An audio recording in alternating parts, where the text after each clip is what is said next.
What is going on, everybody, and welcome to another Simply Reliable Studios Watch Along presentation as we are here on the road to WrestleMania tonight. GCW presents Joey Janela's Spring Break 9 featuring Sabu's final match, no rope, barbed wire. Sabu versus Joey Janela. Oh boy. Oh boy, indeed. That is the main event for tonight. That is the reason we all here, the main reason we are all here. But there's so much more in store on this card. 10 matches total, 2 title matches. We've got the senior scramble with a bunch of legends in this match. Doug Gilbert, the Warlord, Mike Jackson, Tommy Rich, Ricky Morton, and George South. The youngest competitor in this match is 56 years old. Jesus Christ. I hope we don't have a freaking The Wrestler situation where one of these men dies in the ring because of a heart attack or some shit. But yeah, right. At their age, it's always possible. We've got 6-man tag team action as the Wagner family takes on Los Desperados. Mm-hmm.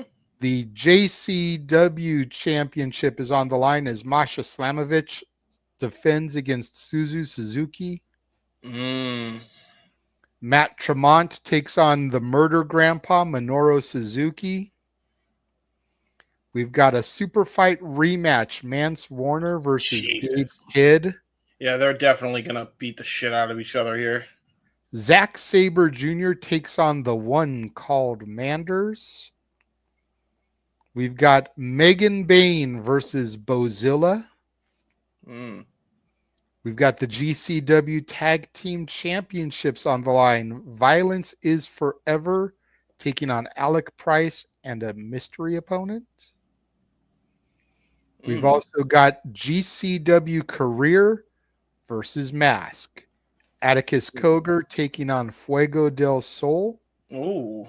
And then, as we touched on earlier, Sabu's final match, no rope, barbed wire, Sabu versus Joey Janela. Damn, they stacked this card something fierce, huh? Yeah, they did. Wow. That's okay. And this is our, I believe, first, well, at least for me, my first GCW show proper, I think, ever. Because I've done Bloodsport, I did Dragon Gate, but well, you can't really call this a proper because it's Joey Janela's Spring Break. Yeah, but it's a GCW event. It's always been a staple of GCW, though. Well, for at least the last 9 years. How long has GCW been in operation? I've been around for a hot minute now. See, so. Yeah. But to your point, I think this is the first GCW proper watch along we have done. Yeah. Because this is like the ECW tribute show, basically, from the looks of everything there. I'm looking forward to the Fuego match, I think, the most. Other than Sabu, just because I know how good Fuego is on the mic. I know the story now just from the packages I've garnered that whole feud with. Yeah, I watched America's Most Wanted a few weeks back to the GCW show, and that's where this really kind of came to be the career versus mask match. Yeah. It was already going to be a match going in, but it wasn't as personal. There wasn't as much on the line. And then they announced career versus mask. And then a few weeks later, they announced that Atticus Cogar was going to be a part of the GCW WWE ID tournament. And if he won the triple threat that he was placed into, he would be added to the tournament going forward. So I heard about career versus mask. Then I heard about that, and I'm thinking, okay, he's going to lose career versus mask, win the tournament match, and he'll kind of segue into being a WWE ID prospect. Yep. But he lost the tournament match thanks to Fuego del Sol. which makes a Fuego lot of came sense. out and the two started brawling, allowing Ice Williams to pick up the victory, Mm. who was already a prospect. He was going to be in the tournament anyways. So it was already going to be, I believe it was Aaron Roberts and Ice Williams. And then Atticus got added to it. So with Fuego costing him that opportunity and standing tall, if you will, on the go home going into this, you almost wonder if Fuego is going to lose his mask here Mm. because Atticus doesn't have the tournament now to fall back on. It's very I crazy. Originally, I thought Atticus was going to lose his career hands down, but when he lost that match, and because of Fuego, it's like, man, we may see Fuego del Sol get unmasked here tonight. It could be interesting. I could see it go either way, really. Now, I'm now, interested. absolutely, but originally, I figured it was like pretty cut and dry. Not anymore. I like it though. I like that. I like how they made every match have a different feel from the looks of things. Mm-hmm. And a nice tribute to the legends. A lot of people give deathmatch wrestling a bad rep, but like what people don't seem to realize is a lot of these deathmatch guys give a lot of respect to the guys prior. Mm-hmm. Like the GCW guys, I mean JCW, Juggalo Championship Wrestling, the Juggalo crew, they are known for giving, the time for the veterans. Mm-hmm. Always giving them a great payday usually, and I feel like this is definitely no different with the senior scramble as well. A nice little harmless fun, you Well, know. yeah, and a lot of these guys are so old that they never really got a WrestleMania moment. The Mm, only one that I think actually got a WrestleMania moment is the Warlord, teaming with the Barbarian. yep. But none of these other guys really got a WrestleMania moment. So for them to be highlighted on the eve of night one of WrestleMania, Yep. to your point, it's kind of a nice little touch, a nice little tribute to them. Oh yeah. The one thing I'm really looking for in this show, and it's a pipe dream, but it's a realistic pipe dream. Because we're in Sin City, we're in Las Vegas, and Sabu is having his final match. Yep. I want to see an appearance from his longtime partner, Rob Van Dam. I wouldn't be surprised if he's here. Not even in Even the if all slightest. he does is come out after the match, him and Bill Alfonso to kind of embrace Sabu. Yep. But Alec Price does have a mystery partner. Could be Van Dam. Could be RVD there as well. Double surprise. So I am going to be definitely off going to be camera. a fun show, going to be an interesting show, a show that I am Yep. looking forward to.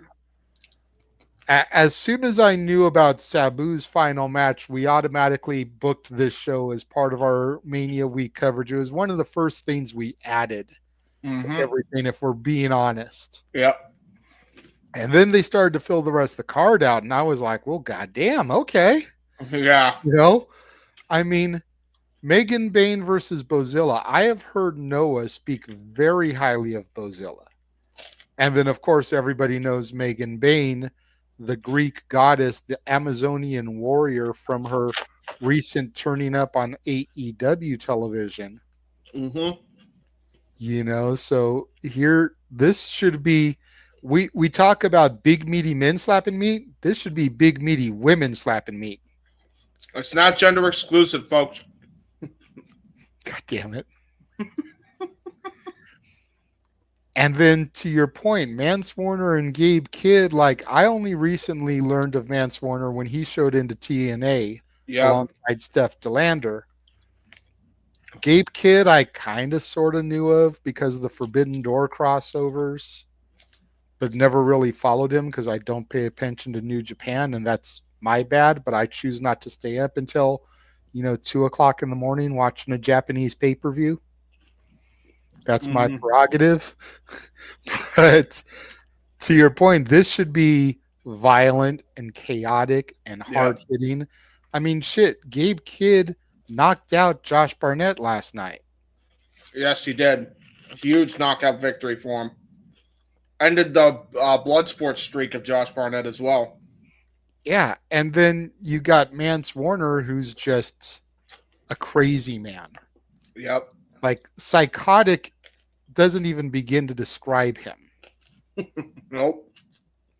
I mean, literally, we saw him a few times. Last time we saw him was the MLW show where he fucking dove off a ladder in the middle of the Battle Riot match.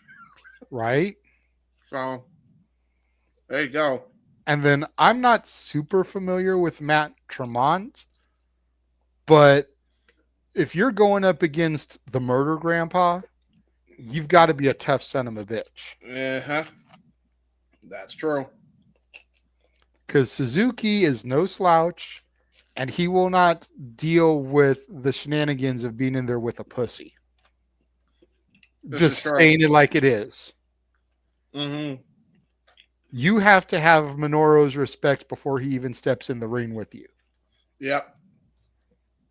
To be fair, him and Zack Sabre Jr. are going to be in the same building. I think it's the first time that the two longest members of Suzuki Goon will be in the ring at the same time in a long while, or at least on the same event. So that's interesting.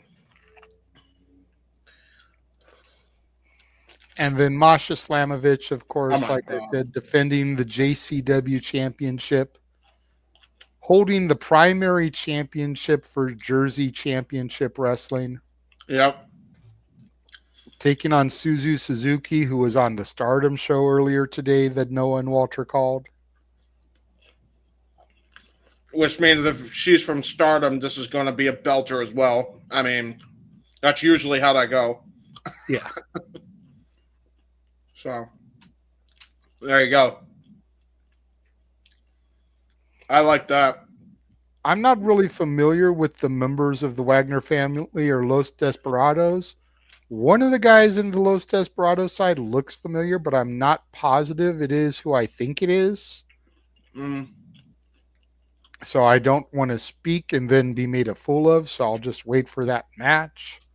I But agree.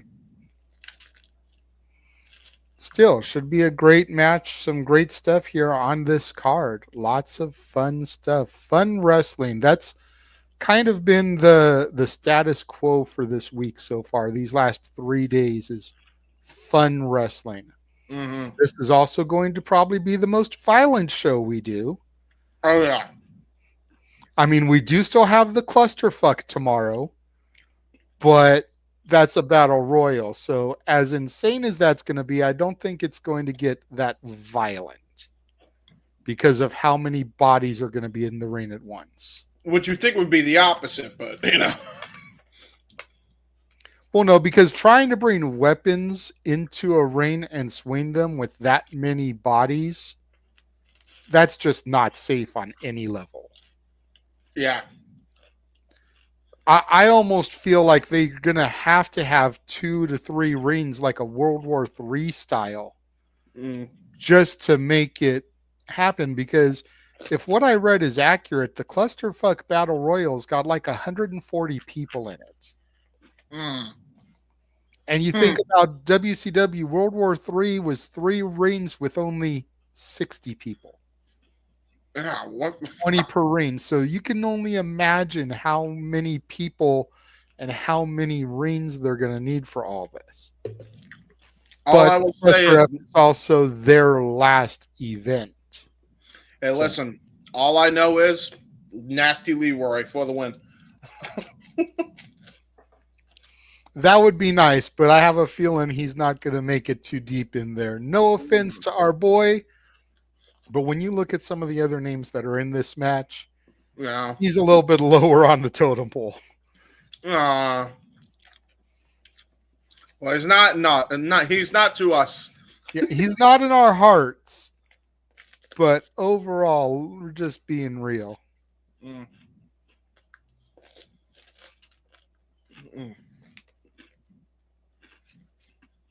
Pardon my munching, by the way.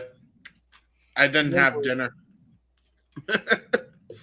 I did. I made sure that I ate before SmackDown began. I took a nap for a while before I woke up. I pulled a Noah. There you go. Yeah, because I noticed I sent the messages to you and you didn't reply to them. And that was like almost as soon as we got off the streams earlier today. Yeah, I already knew, though. I was aware because I asked Noah directly on stream. I was like, hey, listen, I might not have time, so I need to know now, and this is the only way I know how. And then he's like, yeah, I can do SmackDown. So he's like, yay, thank you.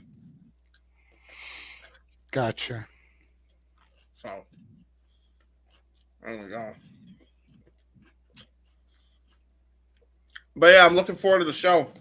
And if you would like, because I'm almost done with my dinner, you can run the trailer and show them what else we got coming up, good sir. That sounds like a good idea. Well, here we go. And now for a taste of things to come.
the wrestling.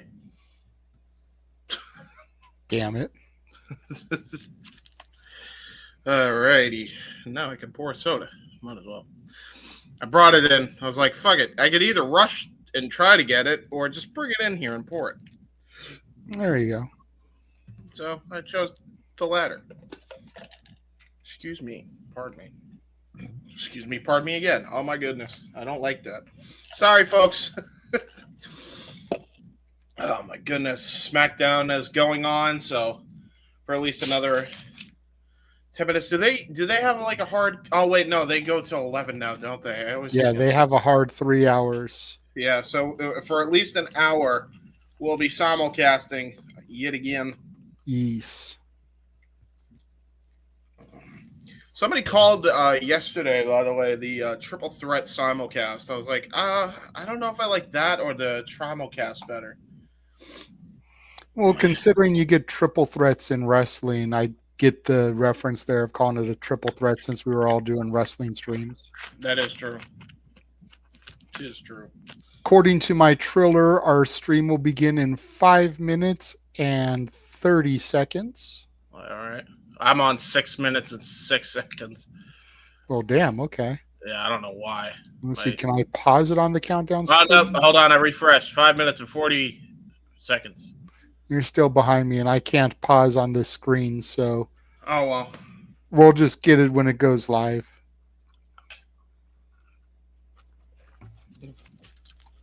Excuse me. Again. Oh, my.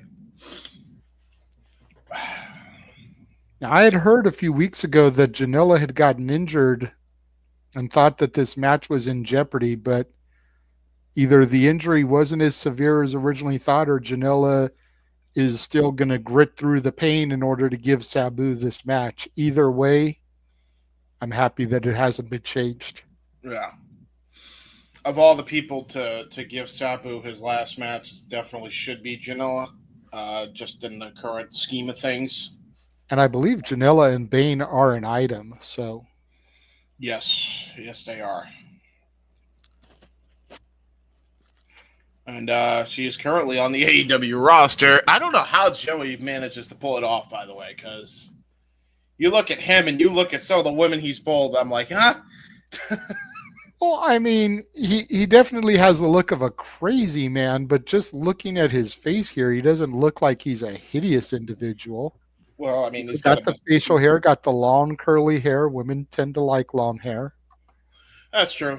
They either like long hair or they like them bald. They usually don't like men with short hair. It's either one extreme or the other. That's fair. And if he's as insane out of the ring as he is into the ring, maybe she likes that kind of thing. So who am I to judge? Oh, I see. Just making a point. Entirely wrong. Ooh-wee. Yeah, I picked up on that because a few weeks ago when Megan wore that white dress on, I think it was Dynamite, he tweeted out that he told her to wear that dress. You guys are welcome. Mm-hmm. And I was like, thank you, Joey Janela. Yeah, they freaky. That much is for sure.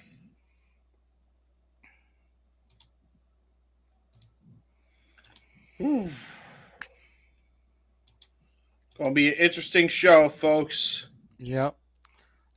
I'm almost willing to bet you our numbers will go up in about an hour because more people are going to be watching the SmackDown stream since that is the go home to tomorrow than watching this. But it is what it is. Options, people, options. What's going to be interesting is to see how fast this show goes because most of the collective shows have been going about 2 hours and 15 minutes. Yep. So I'm guessing that this one will go 2.5 hours at the most because you got to figure the time it's going to take to set up the barbed wire for the main event. A little bit, yeah. As long as we're done in time for the Hall of Fame, that is all that matters. Mm-hmm. And even if not, we can always join it already in progress. As I'm looking at 1 minute and 40 seconds on my counter. By the way, apparently I missed this tweet but this is from yesterday. DJ said from Rocker Road said, okay, last AEW related tweet for today. If y'all want to fix AEW, hire a new commentary team because J. Hebert side 95 and M. Foster 1916 did a way better job calling the matches last night than Excalibur and Tony, he said. And I'll take that victory lap. I don't give a shit. I'm gonna run that and champion it. I'm gonna put that and spike it for the touchdown. He's not wrong. I don't give a damn. I'll be happy. I'm happy with my work. I'm glad somebody else appreciates it. You see, and while we were running the trailer, Fadeaway Media posted a video of, I guess, Stephanie Vaquer naked, kind of filming herself on like a selfie mode, not showing anything. Yeah. And it was like, meanwhile, Stephanie Vaquer breaking the internet, and Ropes was like, totally unnecessary. WTF. I was like, it may be unnecessary, but it's absolutely welcomed. Wait. When did this happen? Like an hour ago, the post went up, and then I replied to Ropes while the trailer was running. Why is Ropes all of a sudden upset about this? That's what's so crazy about that. What the fuck? I don't know. All right, I gotta see this. Got the little buffering. Joey Janela's spring break starts in 35, 34, 33, 32, 31, 30. Let me know when it says 30 on your end. I just got a copyright notice. Oh. I don't know why. I did not. That is crazy. Now I got 3, 2, 1, Pause. 0. Because I'm at like 25 now. Like, okay, now Okay. I got a copyright notice. Let me know when it fades to black. I will. Because if it's like it has been, it'll copyright notice, then it'll do 3, 2, 1. Yeah, see, 9, 8, 7, 6, 5, 4, 3, 2, 1, 0. Fades to black. Ah, I got an error message. Really? Come on. GCW Triller copyright notice. Fade to black. And we got the opening video package for The Last Outlaws GCW. Let me know when they get the GCW graphic and then transition into the MGM Grand area. Got you. What is going on, Matt? Good to see you. We are doing well tonight.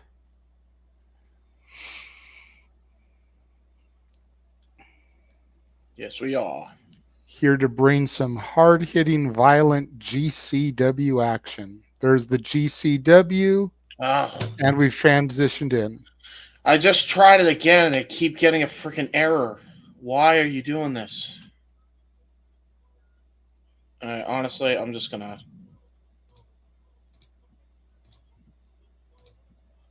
rewind. Got a kick in the head. Nice. Using a little bit of Dean Martin here for the intro video. That's Doing funny. it. Hey, I'm surprised they got the rights to this. The Rat Pack ran wild in Vegas, man. I'm surprised they even got the rights to the song, actually. May not have been that expensive considering. I don't know, man. Kicking the Head was a fucking bop for a while. Like, it's still played to this day. But it's not Sinatra. That's true. So. And now, live from Las Vegas. GCW Presents Spring Break 9, presented by GCW. And we are live in the Palms. And man, I'm just loving the way the Palms Arena looks for these shows, bro. Mm-hmm. It looked really kind of dark and dingy for the ID tournament, probably because it wasn't as full as sold out because it was a Wednesday. But for Bloodsport last night and for this, man, this building is just crazy. This is true. It almost kind of gives off like Hammerstein Ballroom vibes. Yeah, this is really nice.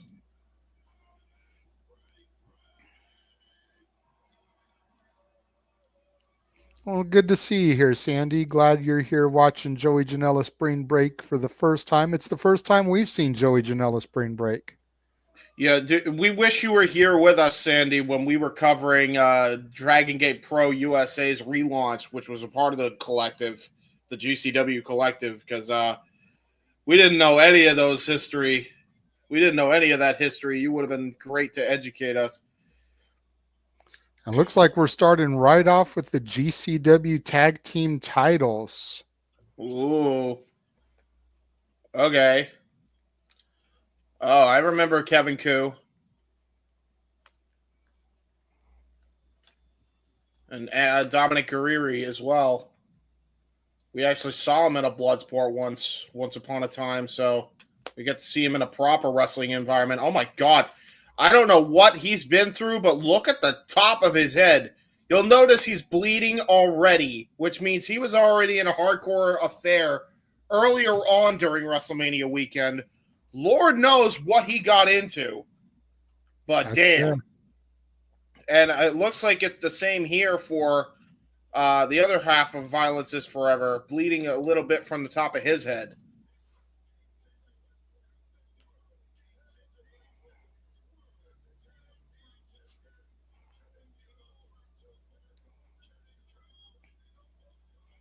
It's funny because you say interesting or good to see them in a traditional wrestling match, but this is GCW. I don't think there's anything traditional about GCW. Well, that's fair. They very much break the rules. coming out to the Cranberries Zombie. I like that. And the crowd singing along with it. Mm-hmm. I'm loving it, man. I'm loving it. Metalingus voices aren't the only songs that the fans sing along with. Can somebody explain to me why the ring announcer is wearing a Team Angle fucking jersey? Like, what, a track jacket? What the fuck's going on here? Because he is really El Grande Americano. He sure is. I'm sure he is.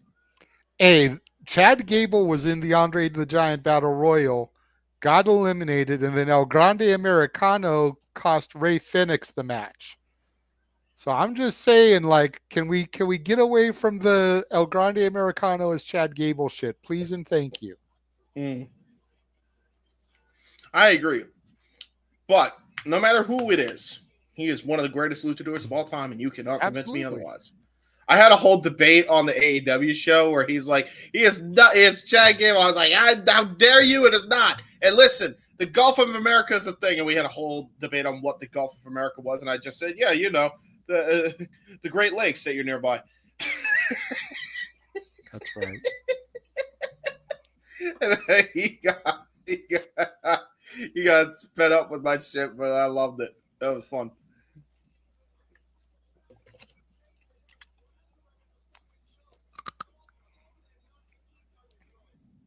Getting a little video package here now to show how we got to this point.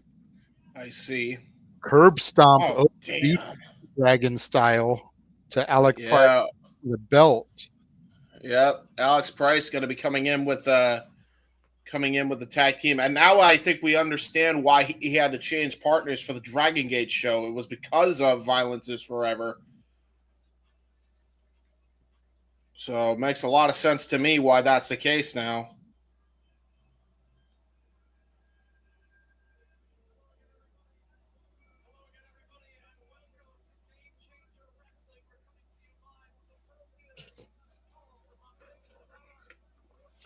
Violence is Forever, and they're going to be taking on Alex Price and a partner of his choosing here. And here comes Alex Price to the ring.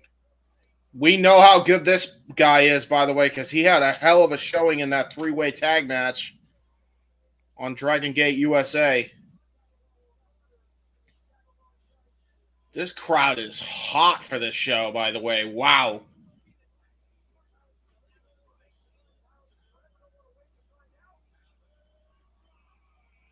Oh, he's not wasting any time. Nope. Oh, shit, he's not wasting any time. Dominic on the floor there. Referee calling for the bell. We don't even have a partner in here for him yet. So far, he's going solo. Yeah, he didn't waste any freaking time. He did that on purpose. Oh, Rough Rider from the top rope by Alex Price. Up and over Dominic. Nice cartwheel. Jesus, dude. Into a head scissors takedown. Irish whip here. Ooh, wow. What a great fake out by Alex. Right? Ooh, that was amazing. Dude, if WWE doesn't have this guy on the ID roster, we're missing the plot here. Because look at this dude. Athletic as all hell. Alec Price giving it to both members of Violence is Forever on his own. No partner so far. Running knees into Dominic, into Kevin, back into Dominic. Technically speaking, it is not entirely anybody's ball game here. Violence is Forever definitely asking for this to be the case. We will see who the partner is momentarily. Oh, Jesus, Sandy, don't wish that. I mean, Sandy, you've got a point. The Invisible Man is going to be participating in Clusterfuck Forever tomorrow night.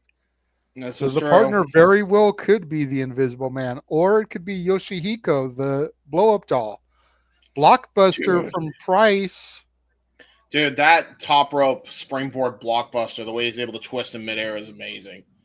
Dominic Guerrero trying to get something on Alex Price here. There's a nice forearm shot, just absolutely leveling him.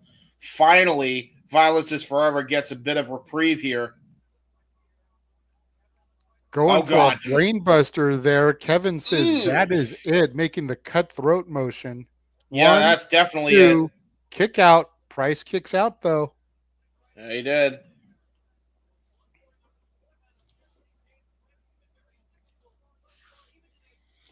And again, look at that blood, man. He those two got into a war earlier this Mania weekend, I'm telling you, because they got fresh wounds here. Well, I know earlier in the day there was a couple other shows here as part of the collective. Yep. Rebound off the top rope, but Kevin Koo catches Price. Big boot to a suplex. That's a great capture suplex, big boot combination. Very good tag team offense. And there's a chasing the dragon enziguri variation there. Price kicks out at 2. Kevin Koo with a lackadaisical cover here. Very innovative take on the chasing the dragon tag finisher made famous by Kyle O'Reilly and Bobby Fish. But instead of a high kick, it was an enziguri. Jesus, dude. What the hell happened to you, Dominic? Kevin. Oh, is that Kevin Koo? Yeah, Kevin Koo with the big dragon tattoo on the back. I thought Kevin Koo was the weird, was the dude with the hair. Uh-oh, wait a damn minute. Cole Radrick on crutches here. This is Alec Price's partner in the Garbage Daddies. The reason why he wasn't at the Dragon Gate show, he is on crutches. Remember, we had the other guy join him, the Garbage Pill Kids, instead. He's calling for somebody here. Oh, shit.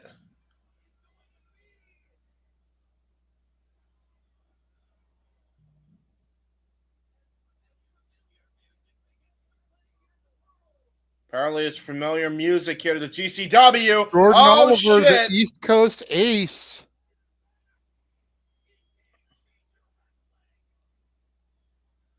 Huh.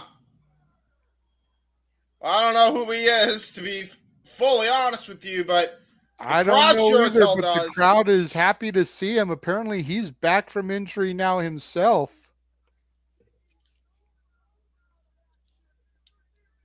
Apparently, Violence is Forever took Jordan Oliver out of action for almost a year. So he's definitely out for a little bit of payback here. Tag from Price to Oliver. Oliver in full head of steam. Yeah. Clotheslines and chops dropping the members of Violence is Forever. Nice hip toss there from Oliver to Dominic. Oh. And now Q just got leveled there with that back cross body. Very innovative type of cross body there. I've never seen that before where you use your back into the cross body and drills it into a senton. So that's innovative again. Ooh, nice twist and shout neck breaker. Almost fish hooked his legs. The twist and neck breaker.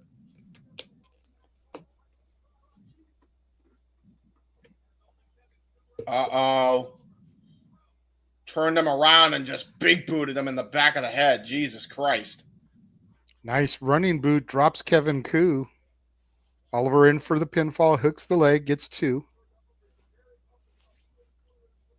Yeah, and again, they are the tag team champions are in a bad way here. And again, no disqualification. Anything goes. I believe.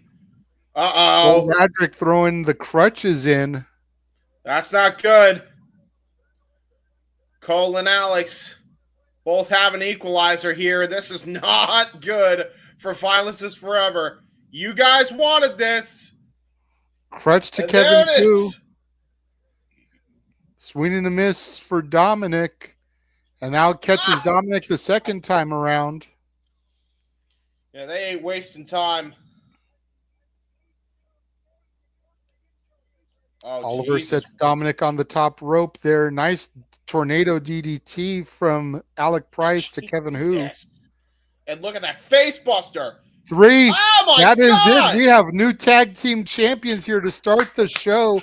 Alec Price and the East Coast Ace, Jordan Oliver, have defeated Violence is Forever.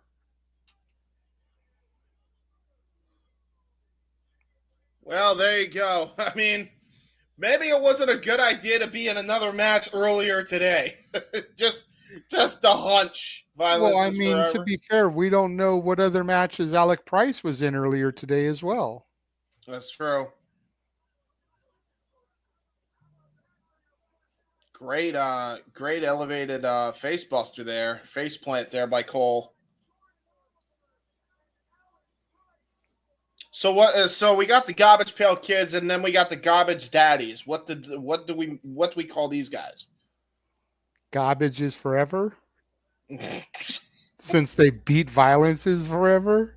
Yeah, makes Nice way sense to to kind me. of stick it to them. Fair point. Fair point. I don't know. We'll see what happens in the coming weeks.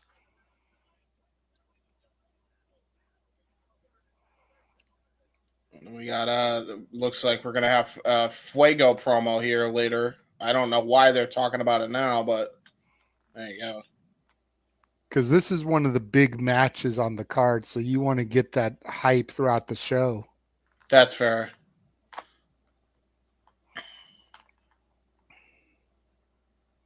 This dude looks like a madman. I'm just saying. Dresses like one too, apparently. Right? Just Ow. sticking needles into his opponent. Yeah, Ogre that's Brothers versus skewers. Fuego del Sol and Sam Stockhouse. Just stabbing Sam there. Ugh. Fuego being forced to watch it.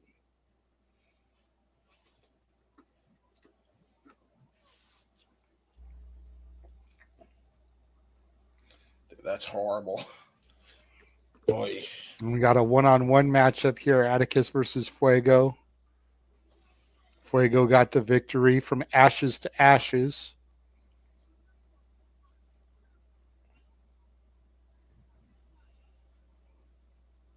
Oh God, that's awful. Oh, the Sticking the skewers in the needles into eyes. the eyes. Yikes. Again, Fuego underrated promo, man, because he sold the hell out of this feud for me.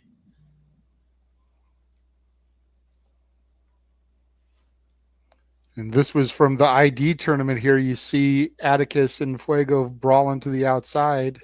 Mm-hmm.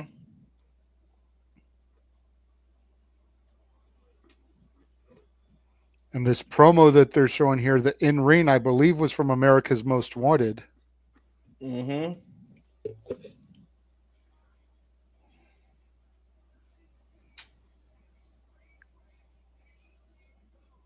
Anything goes.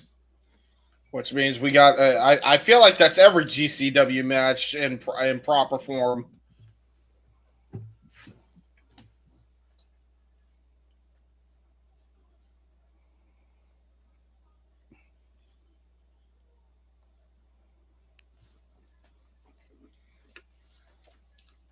Ooh-wee.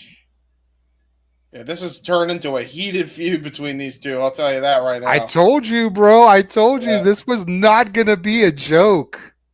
Nope. Well, we again, everybody thinks he's a joke. He's not. Freaking Fuego's way underrated. He's been underrated. Oh yeah, Atticus office is a top acceptance. badass. Yeah, a little bit. I just woke up for this show. To be fair, I took a nap in between the last show I did and this one. So yeah, a little bit. Have sleep in my eye. But yes, I did just wake up. Oh, but here we go. We got the trios match here. We have no idea who any of these people are. So we're definitely going to have to pay close attention, folks.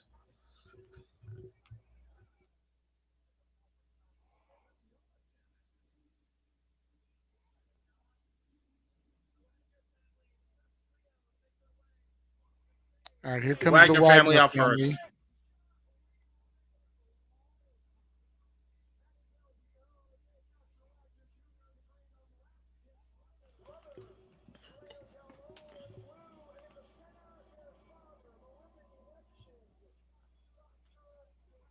Oh Okay. shit. Okay. Yeah. These are. Yeah. It's the Wagner family. Okay. Now I know who they are. Just Yeah, took a the to jog the not memory.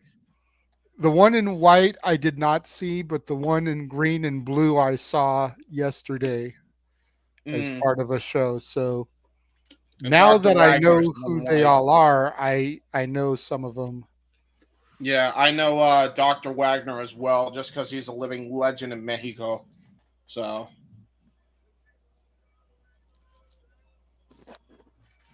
there we go, man. Yeah, Galeno del Mal and El Hijo del Dr. Wagner Jr. was on the Prestige show that I did yesterday with Ash.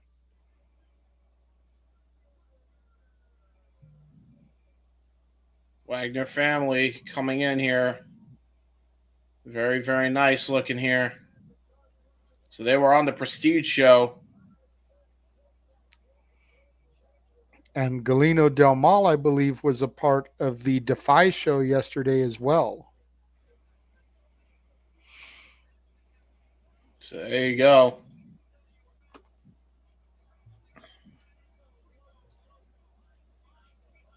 And according to Sandy, he is an amazing wrestler. And here come Los Desperados.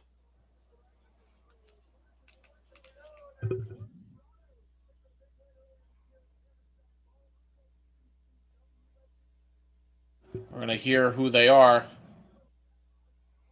Gringo Loco.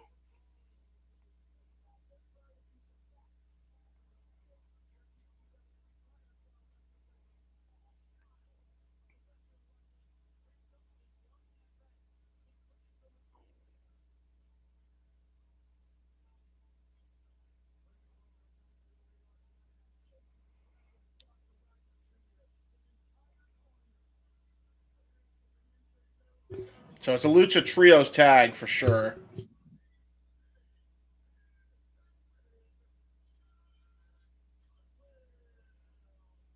One of them's Jack Cartwheel. Yep. Okay. That's what I thought. Jack Cartwheel, part of the WWE ID program. I have seen quite a bit of him.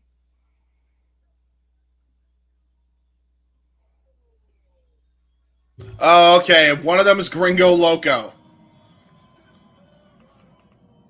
And then okay. El Desperado, Gringo Loco, and Jack Cartwheel.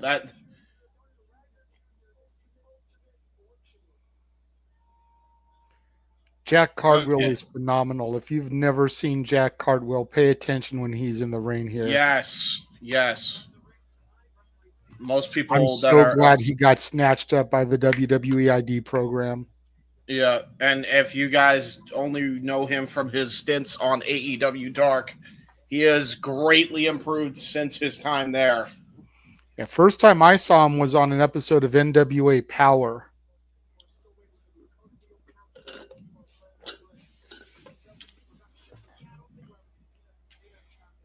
So yeah, El Gringo Loco, El Desperado, and Jack Cartwheel here. We'll see who starts here between the two teams.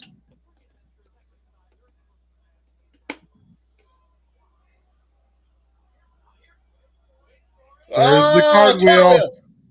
Big Yay, pop for Jack Cartwheel! Cartwheel. Yay! Oh, wait a minute.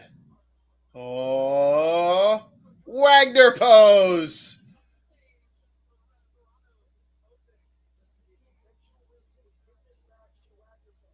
Lucha chance. Crowd excited for this one. Now, here we go. We got Jack Cartwheel starting out. And who is starting out with them, JJ? Looks like we've got Jack On the other Cartwheel side, because starting I'm out still with unfamiliar with who each. That was pretty good. Sorry, I thought I was unmuted the whole time. Here I am. you Whew. got Jack Cartwheel That starting was out a nice with, Wagner pose and cartwheel. Real quick, who's starting out here? We I'm got trying Jack to tell Cartwheel. you, Who's the James, other if you guy? stop talking over me. Oh, no, I can't hear you, JJ. I don't know why.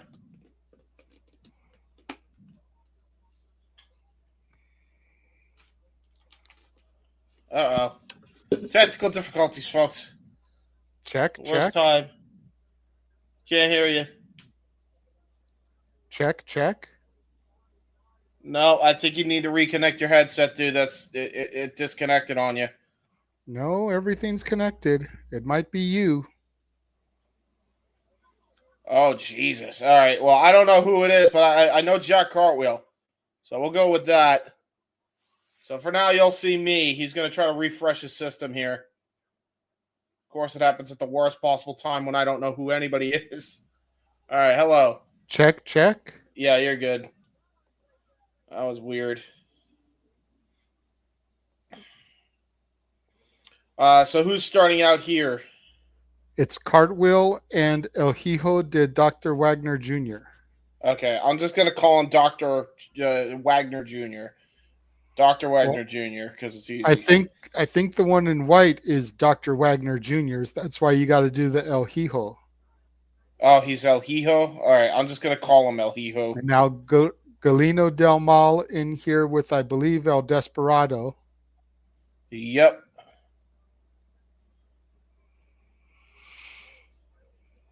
Offering his hand for respect and sportsmanship. Nice hearty handshake there. Galino Del Mal, bit of a beefier boy here. Yep. Definitely Rolling looks Del like a beefy Desperado boy. into the corner. Oh Jesus! Yeah, you weren't gonna get anything off of him. Shoulder tackle doesn't even phase Galino Del Mal. Telling him to go again. Jumping shoulder tackle doesn't phase him. Yeah, good luck with that one. You are in trouble. Oh, wow. Nice down combination here. Shoulder tackle from Galino Del Mal. Drops El Desperado. Brilliant. Very athletic for a big man. Galino Del Mal smacking the turnbuckle pad, trying to get the crowd into it. Charges across Desperado, up and over. Nice somersault. Oh, tried to go for something there. Oh, was able to get all of it. Yeah, he was trying to. I think he was trying to go for sliced bread, but wasn't going to happen against the big man here. Ooh, little taunt, a little standoff here after that exchange of moves. Tag into Gringo Loco here. And tag into Dr. Wagner Jr. Here we go. So we got Dr. Wagner Jr. and El Gringo Loco, both men. I'm sure, especially El Gringo Loco, showing he's deceivingly athletic. So it should be an interesting clash of styles here between the two.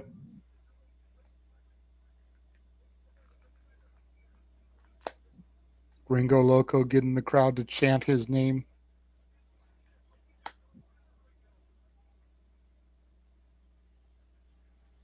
And Dr. Wagner flipping off the fans. For chanting for El Gringo Loco.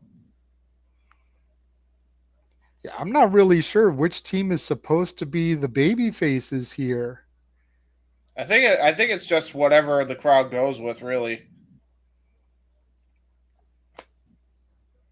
Nice catch can wrestling here. Yeah, for sure.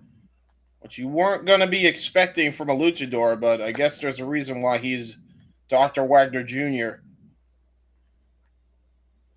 Gringo Loco extending the hand now.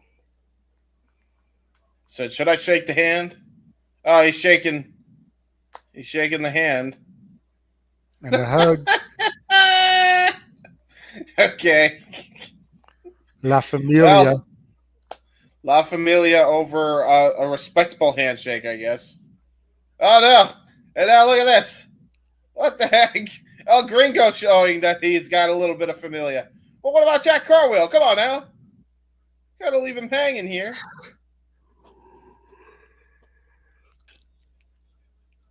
Now we get There's the handshake. But Dr. Wagner Jr. not having any part of it.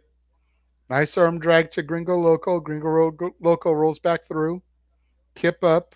Arm drag from Loco to Wagner. Huh. Ooh. Interesting matchup here between both. Oh, nice leg trip, STO. Tried to go for a body splash. Got countered. Arm drag there by El Gringo Loco. Another arm drag by Dr. Wagner Jr. Another one by El Gringo. We got a stalemate yet again.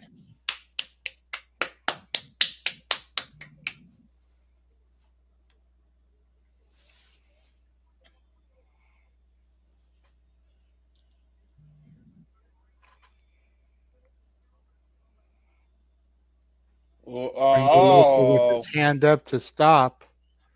Now getting a little gyration going on here. Yay.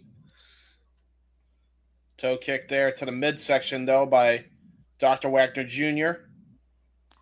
A knife edge chop to follow up here. Oh, God, just chopped his nose. Okay. That's rude. Nice sunset flip there. Roll through. Dr. Wagner goes for a kick. Gringo Loco counters. Another stalemate. We're getting a bit we're getting a bit dicey here. It looks like we're going to be throwing the respect out the window pretty soon here, I think. Uh-oh. Dr. Wagner with his pose. Wait, what? Looks like he's starting to take his mask off. He took his mask off.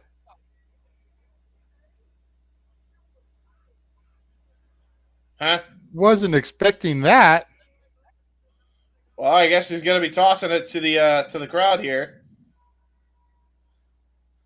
See where it goes. Man, the crowd he's seeing which part of the crowd's the loudest. And he tosses it to his son. I see. And now look at that. The baby face. I don't know if they're the baby faces, but they're like, how dare you? Hell no. Jack Cartwheel, though. Number 15 in the U.S. right now on X. Congratulations to JJSB9. Yes. By the way, awesome. Nice drop kick there by El Desperado. That was a great cartwheel, Fillsbury flop by Jack Cartwheel.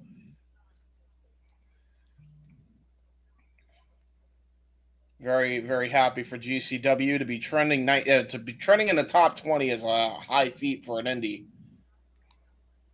Even one as quote unquote mainstream as GCW. Yes, I wouldn't say it's mainstream. And here we go. Well, the rules are thrown out the window. There's a magic killer by El Gringo and El Desperado into a shooting star. Galeno Del Mal gets the breakup here. Brilliant. I just feel like as far as the indies go, GCW is one of the more mainstream ones. It's more well known. Yeah, for sure. And now they're trying to open palm strike the big luchador here.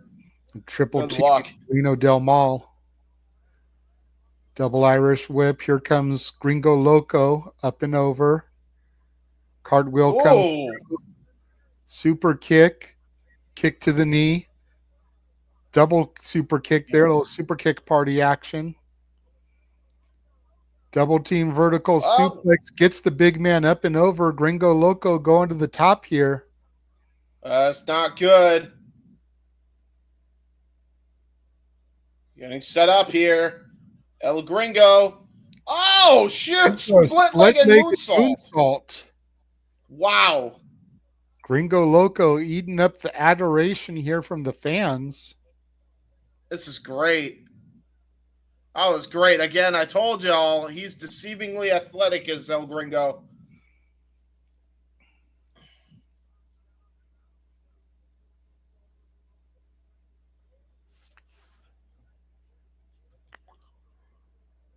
That's a very good point there, Sandy. Oh, shit. Here we go. We're not wasting any time here. Now the Luchador's back in control. The Wagner family. Ooh, double team knee strikes to both Cartwheel and Desperado by the Luchadors. The two sons in right now. Meteora Cannonball combination here. Yeah, and Dr. Wagner Jr. loving every second of it. Oh! Nice Senton takes out Gringo Loco on the outside there. Yeah, and pure concrete. Here we go. There's one. There's two. And a kick up by El Desperado. Now the big man tossing out Jack Cartwheel, the big luchador, just tossing him out to the ring. And now here we go as Dr. Wagner Jr. just keeps on the assault to both Cartwheel and El Gringo Loco. Oh, jeez, trash can over the back of El Gringo Loco. Scoop and a slam by one of the Wagner boys. Nice up and over from Galeno Del Mal to his brother. Pinning combination gets 2. El Desperado kicks out. And again, GCW, anything goes here. So trash can legally at play here. And bam! Right to the face of El Desperado. The trash can in the face. Cartwheel blocks it. Here we go. Cartwheel throwing punches with the Elder Wagner. Ooh, great dodge and evade there. A nice little bob and weave action from Dr. Wagner Jr. That was nice there. Irish whip, avalanche splash, another avalanche splash. And now he's perching Jack Cartwheel up on the top rope. I don't know if this is smart, though. Oh, he got off the top. He did it. El Desperado with the trash can now cracks Wagner. God damn, there's already stuff in the trash cans. That's nasty. That's just nasty. El Desperado with Dr. Wagner Jr. Both men trading shots in the corner.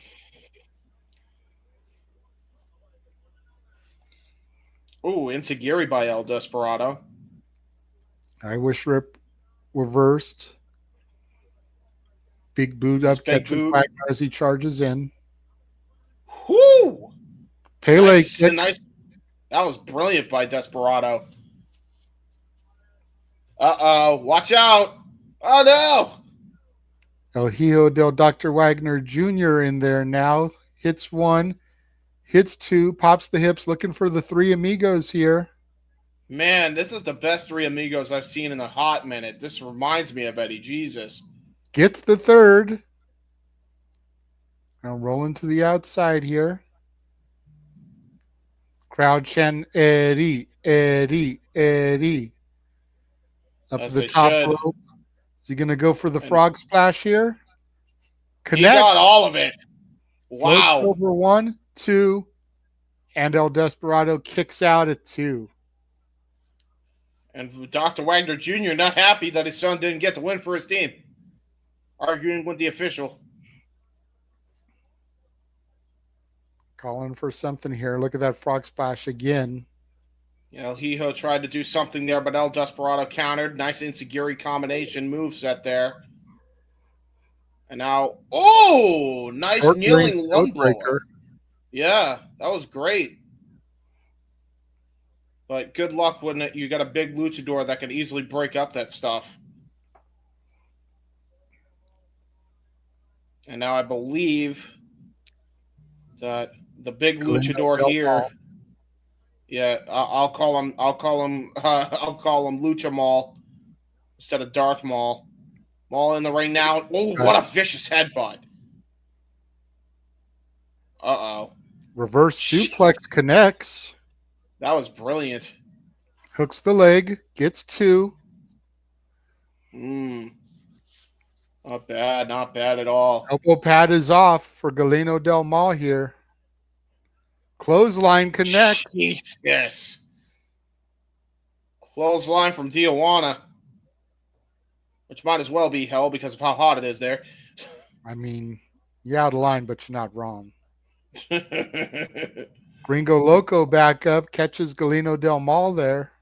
Uh-oh. Shit could go bad here. Both big-ass luchadors on the top rope, and look at how that's bending Spanish here. Holy connects. Shit!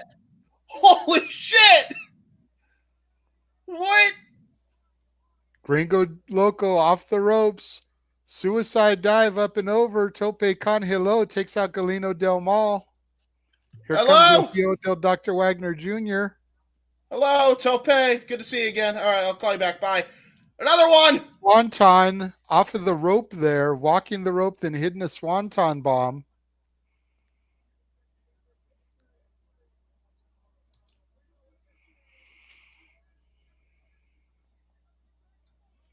El Oh, Desperado shoot. in the ring now.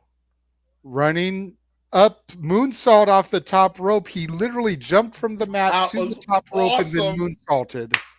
That is awesome. That was a Pillsbury flop moonsault, dude. What? And now Dr. Wagner in the ring with Jack Cartwheel. And look at that. They're the final two men in here. Jack Cartwheel evades. Wow. Those kicks are vicious, dude. Dragon no. leg whip to Cartwheel. Hook of the leg. Gets a 2 count, does Wagner onto Cartwheel. Cartwheel And look at struggling to get that. back to a vertical base here. I think it might be all she wrote here when this is all said and done, unless Cartwheel can evade this move. He does successfully. Oh, Cartwheel! With a cartwheel into a schoolboy! Ooh, almost had it. Dr. Wagner with a nice running boot to the face of Cartwheel. Oh, Jesus. double underhook power bomb. And it looks like he's not done here. Gonna go for a Mahi straw cradle. That He is got it. it, all of it. Whew. Dr. Wagner with the pinfall on Cartwheel for the 3 and the victory for the Wagner family. Very, very good. Very good lucha contest. All the lucha, all the tings. All the lucha, all the lucha, all the lucha, all the lucha. Damn it. How do you say damn it in Spanish? I don't know. I don't know. Hold on. I'll do English translate. Hold on. English to Spanish. All the wrestling, damn it.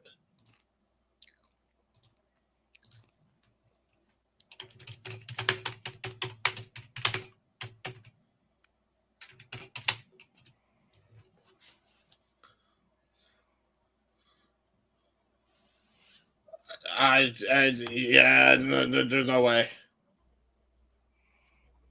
Okay, so I'm gonna mute my feed and then you'll hear what Google Translate has to say. Ready? Hold on. Turn that shit up. Right now, we're getting a video package of Sabu's barbed wire matches in FMW, Frontier Martial Arts Wrestling. Yeah, which were brutal, by the way. All right, here it is. Toda la lucha libre, maldita sea. Whatever that means. All right. That means all the wrestling, damn it. There you go.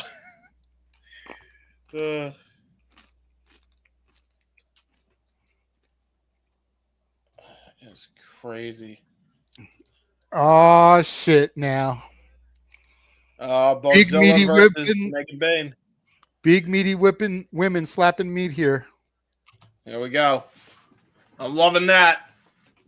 And now we go from lucha contest to big house match.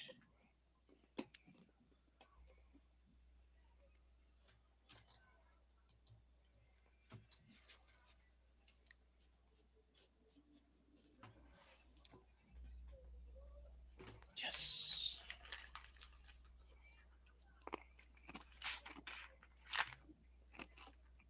Here comes Godzilla. Oh God, yeah, she's even rocking the gas mask, looking like a Godzilla. Smoking. Quite frankly, she is smoking, quite literally. That was the mask joke, is on. James. I know, but you know, for the audio listeners out there, everybody's an audio listener out there. My Tesm is Tesming again. Never mind. Yes, I noticed.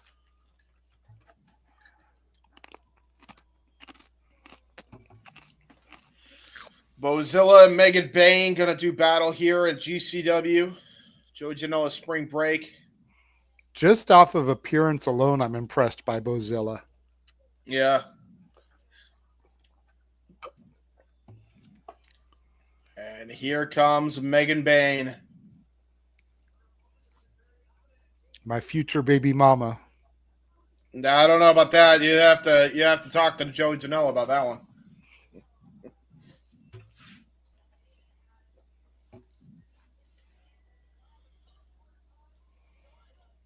Great googly moogly. Mm-hmm. I mean, Megan Bain always looking nice. Give me one night with Megan Bain and Mina Shirakawa, and I think I could die a happy man. Mm-hmm.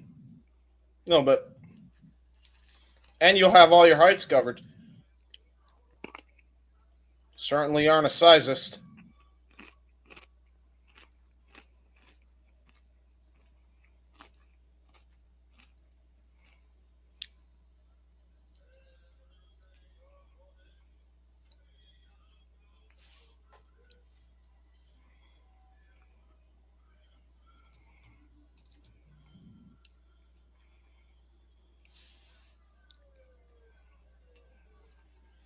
Dude, look at this dude in the Kurt Angle tracksuit. There had to have been something that happened there. Like, because I know Kurt Angle showed up to like one GCW show, so maybe there's some context there. Don't know. Maybe he gave him the Kurt Angle track jacket, but like, why is he wearing a Kurt Angle track jacket? Dude, it's Team WrestleMania. Angles. Who cares? That's true. Team Angle specifically, because I recognize that jacket anywhere. Crowd chanting Megasis. Referee calling for the bell here. Bell rings. We are underway.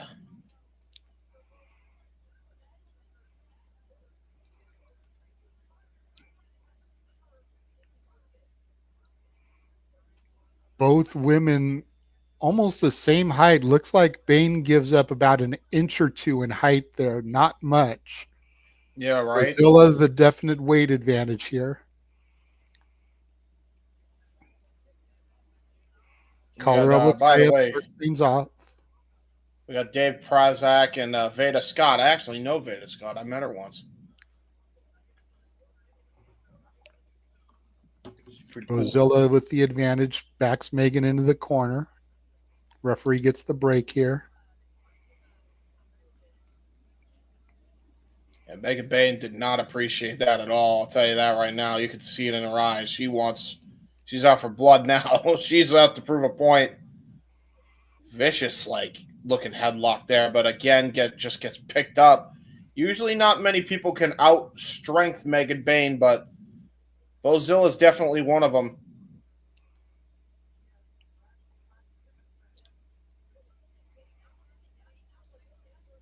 And now she's telling her, hey, try to take me down. Go for it. Bain side. Oh, that was brilliant. Oh, gee, well. Except for when the contact came, because Bozilla was able to get up enough steam that she took Megan Bain down. I think she was hoping that she could drop toe hold her, but she was going way too fast by that point. And now they're on the apron here. Jesus. Oh, no. Oh, no, Megan, no. Oh, no, not the face. Bozilla with a gorilla press to Megan Bain there. Megan Bain with the pump kick sends Bozilla to the outside. Megan Bain feeling disrespected at this point in the match. Yeah, no shit. And by the way, Megan's going to fly here. The Megasis is going to fly. Oh, my God. Suicide dive through the ropes. And then a chop to the titty. Okay. What I'm saying, you can't even say a chop to the chest because that's a thicker woman. I'm saying she got some meat on her, boy. I know, but I see. Megan Bain comes charging in. Falcon arrow from Bozilla. Hooks the leg, gets a 2 count. Variation of the Michinoku driver. By Bozilla. Back in control. Nice. Just straight up, almost suplex into a body slam there. Oh, Jesus. Ow! Ow! Bozilla's knee pad says size does matter. Yeah, well, she's proven that because she just booted the shit out of Megan Bain and drove her face first into the canvas hard way. Another body slam. Foot on the chest, cocky cover. Bain kicks out. Damn. This is the second time today I've seen Bane work as a babyface, and it's still weird. It is.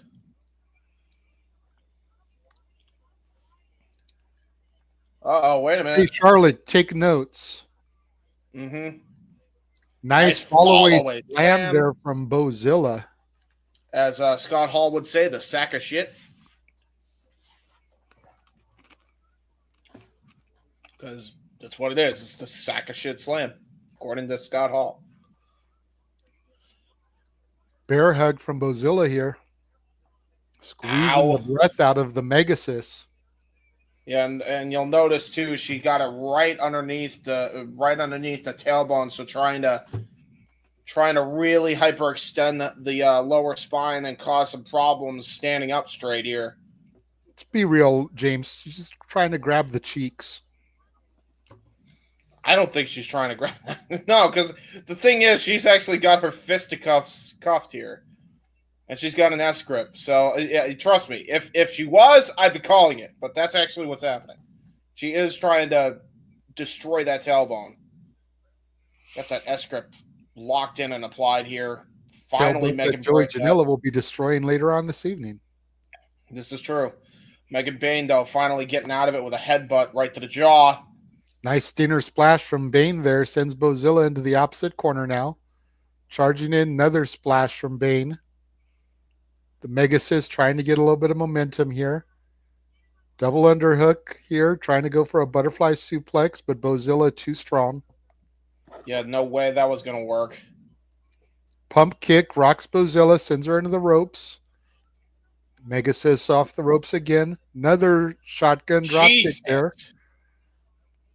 And now it looks like she's going to go for a belly-to-belly overhead suplex. Belly-to-belly throw. Brilliant. She Megasis really tossed her, too. Strength. Hook of the leg on Bozilla. Gets two. Bozilla kicks out.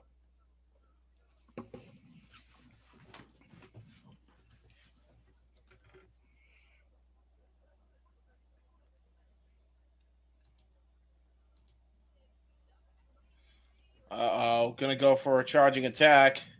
Crowd split here. Half going, let's go Megan. The other half going Bozilla. Flying clothesline, and Bozilla gave the Samoa Joe nope as she walked away. Yeah, she did. Oh!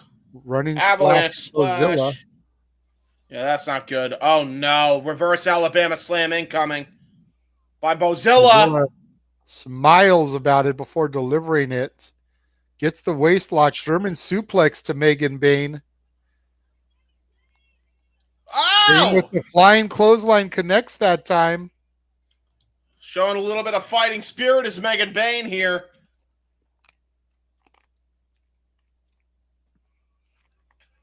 And now she's going to go to the top here, going to the top rope. Again, the Megasis looking to fly. Bozilla catches her with a forearm, though.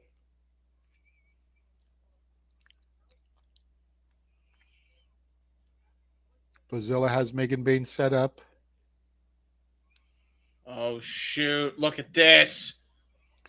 Super fall away slam off the middle rope there. Yeah, she got all of that, too. Super sack of shit.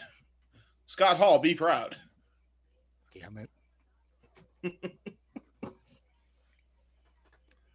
The hell was that? What the fuck? What was this? Oh, okay. That happened accidentally. Not sure. Even the commentators were like, what was that? Nobody knows.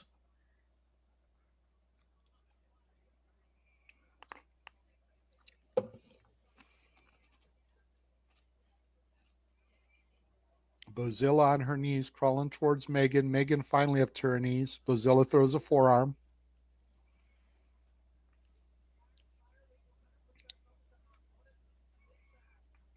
Both women trading smashes here, center of the ring. Neither one to their feet yet. Bane up to her feet first.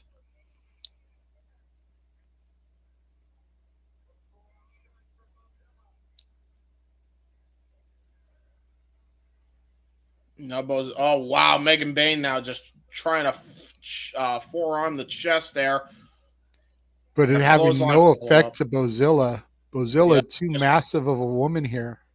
Yep, but again, the fighting spirit of Megan Bayne on full display here. Bozilla now getting lifted up by Megan Bayne. Trying to go for Fate's Descent here. That F5 that she utilizes.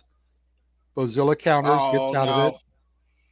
Jesus! Huge power bomb from Bozilla, and Megan Bayne virtually no-selling it. Wow. Almost immediately back up to a vertical base. Shaking her head no. Yeah, good luck. Oh, wow. Gonna try to go for her own power bomb. Oh, she got it! The next sit-out power bomb. There we go.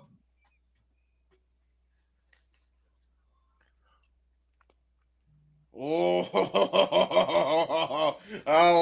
we got ourselves a match now. Neither one of them are giving an inch to each other. Slap to the face of Bozilla. Case of anything you can do, I can do better. Yeah, exactly. Both women just slapping the taste out of each other's mouths now. Ow, ow, ow, ow. Both women just slapping the shit out of each other. Paintbrush, paintbrush. Double clothesline. Neither woman going down here.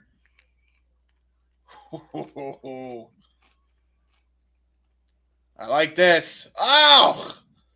Bozilla finally with the strength advantage, able to get that. Last clothesline here. Gonna go for another power bomb. Got it! Oh no. Hooks the hands. Going for a second one here. Connects. Hooks the hands, looking for a trifecta. Wow. Sit out powerbomb for the third. 1, 2. Bayne kicks out at the last second. Brilliant. Very well done by both women here. Great matchup so far. You're really beating the shit out of each other. No question about it. And now look at this. What in the hell is Bozilla getting planned here? I don't know. Taking a look again. That moonsault misses. Yeah, it looked like she was going for the Terry Funk variation of the moonsault. I'm just impressed that big bitch was able to get over. Yeah, right? And now look at this. Megan Bayne. Top rope. Is going to fly. Cannonball. Senton.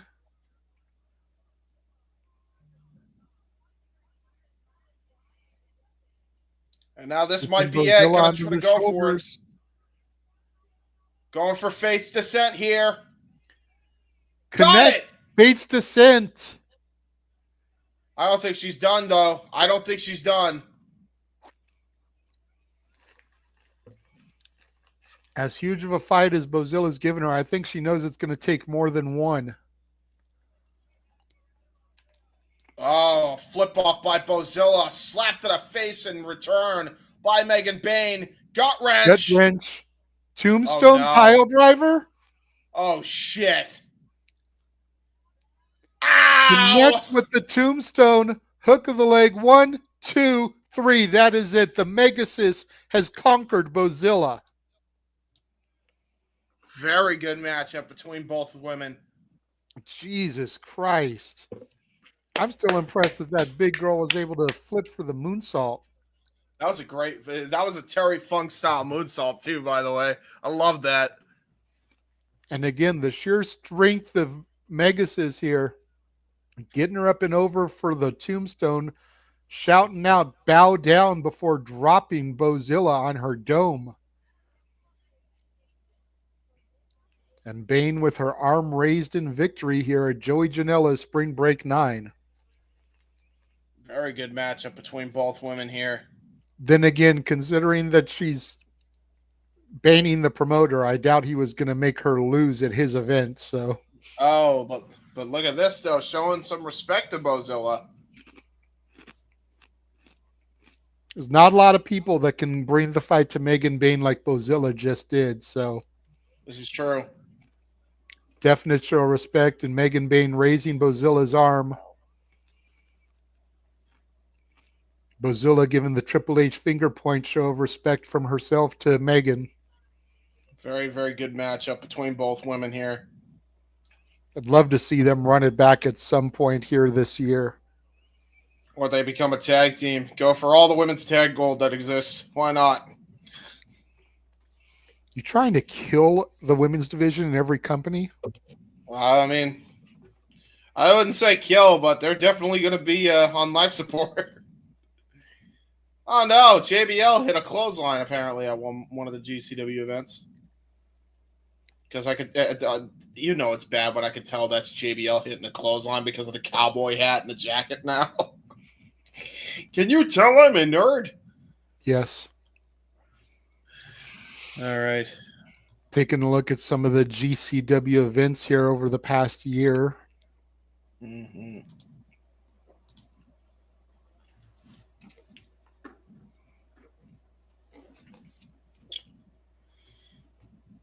Oh wow! Oh yeah! The one of the people won WXW championship. The one called Manders. Huh. Okay, so this is a guy that is not exactly a. This guy is not at all a pushover for sure. So if he just won the WXW tournament, and then you got Zack Sabre Jr. who did the same thing, and he's won multiple tournaments all throughout the world. This is not a cakewalk for Zack Sabre Jr. Can I just say that I'm popping the fact that they're using Aha's Take on Me for the video package? Yeah, it's pretty good. I like it.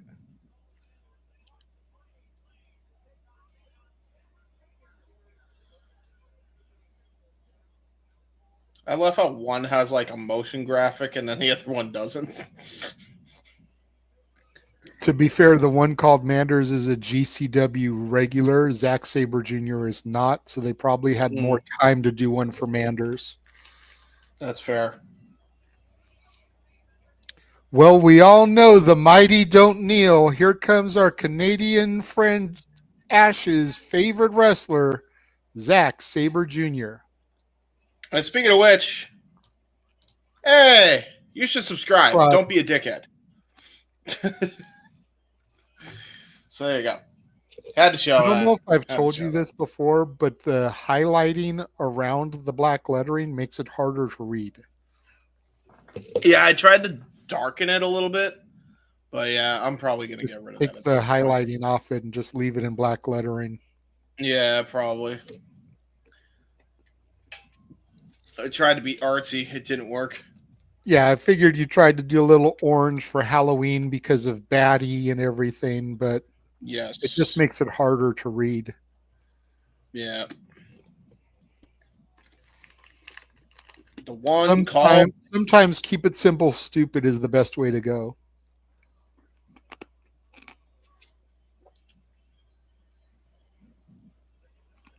Here comes the Manders. The one called Manders. Indeed.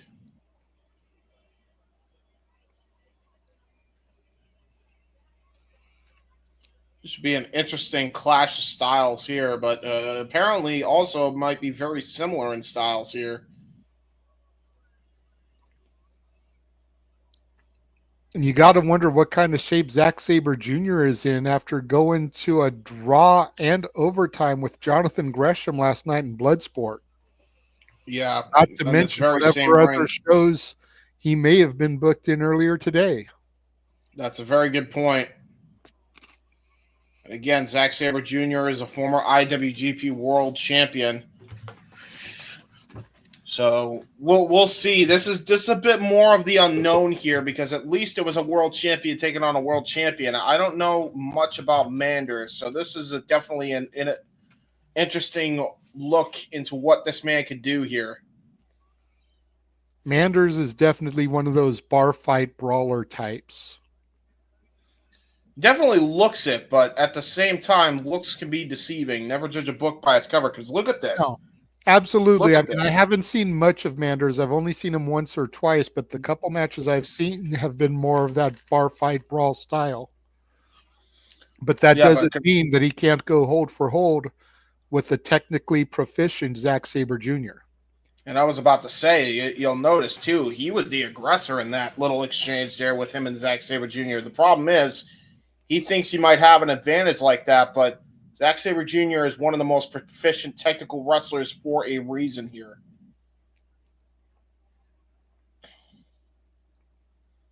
Wow, look at this already. The test of strength here. Oh, great.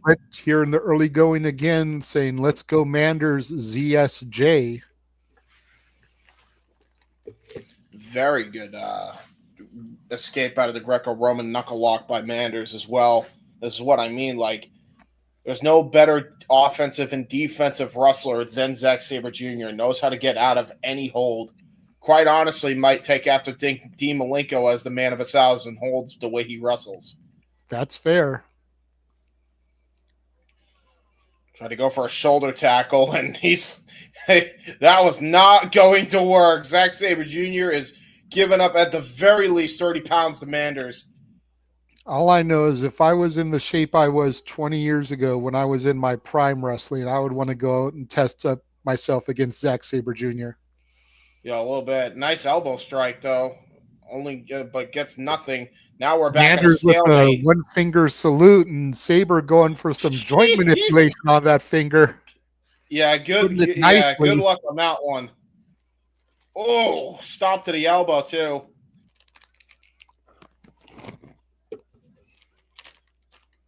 And now, oh God, oh no, more joint manipulation near the ropes. Ow, ow, ow, ow. Breaking the fingies, the phalanges, no.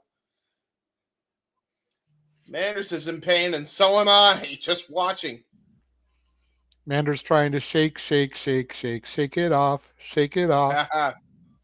He is definitely shaking his hand. He is in a lot of damn pain. Yeah, now he's showing a little bit of that brawler type of spirit here. Now just kicking Sabre Jr. I don't think this is smart. You don't want to try and taunt a wrestler like Zack Sabre Jr., especially one that's disciplined in the Inoki fighting spirit. European uppercuts from Sabre. Nice forearm smash from Manders. Drops Sabre. Jesus. Yeah, and again, to your point, he is definitely feeling the effects of his war with Jonathan Gresham as well. I was going to say, I don't think normally that one forearm would have dropped Sabre. No. Jesus. Knife edge chop, though, and again, he got his chest brutalized by Josh Alexander, and I think Manders knows that and is capitalizing there.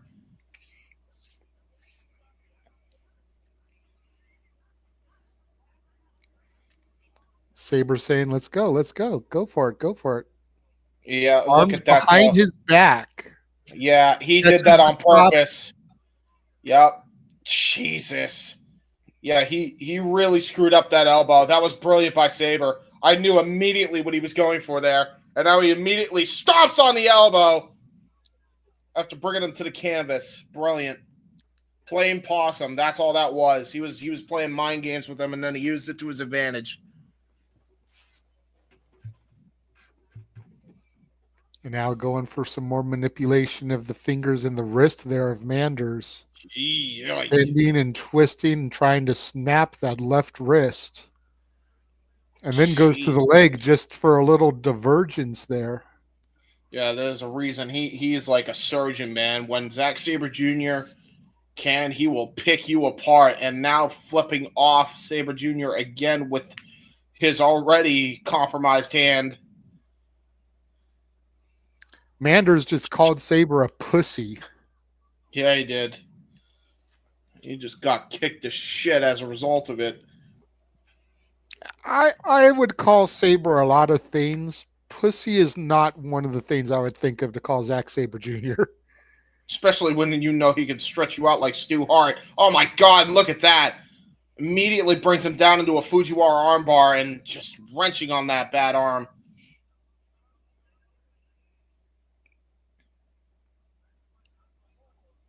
Manders is definitely outmatched here as far as the wrestling game is concerned. Oh, but the striking game is where his bread and butter is, and he just proved it with that short-range lariat after making his way out of the Fujiwara armbar.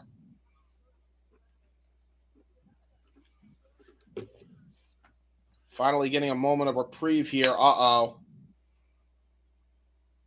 Loading up that elbow pad, possibly looking for a lariato. Oh, God, immediately ringed onto the canvas again. Most defensively sound wrestler on the planet right now. Zack Sabre Jr. with 2 PKs to follow up. Oh, there's the clothesline, though. Turned Jesus Sabre Christ. inside out. Yeah, he did.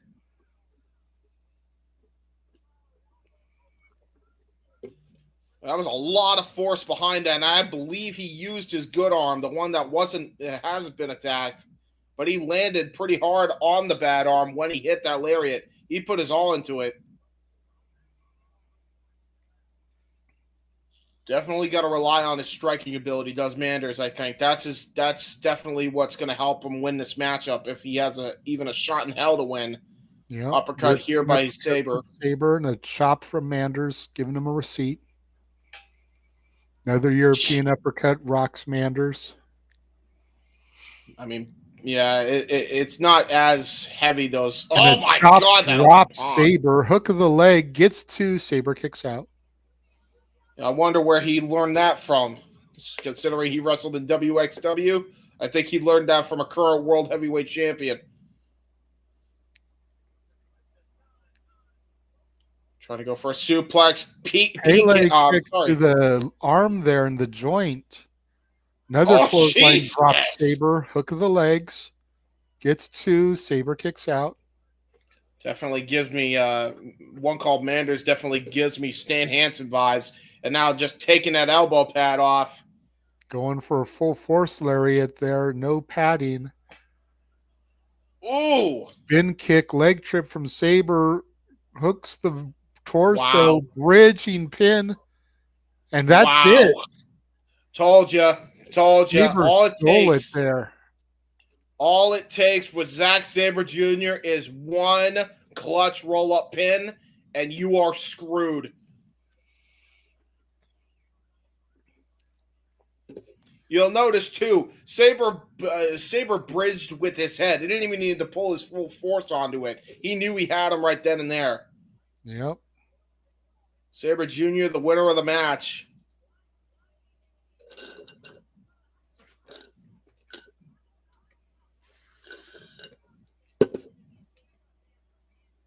Do the thing, guys.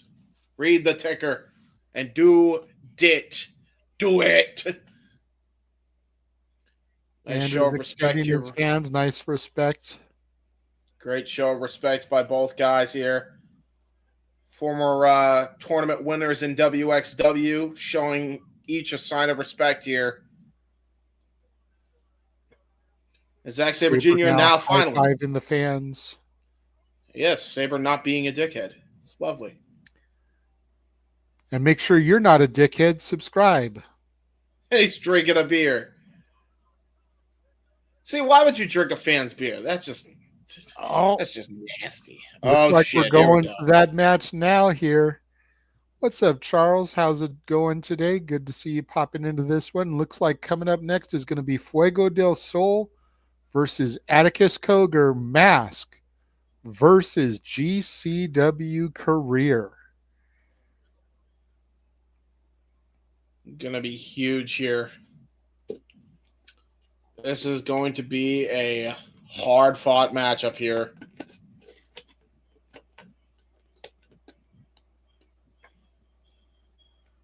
Here's the Game Changer report.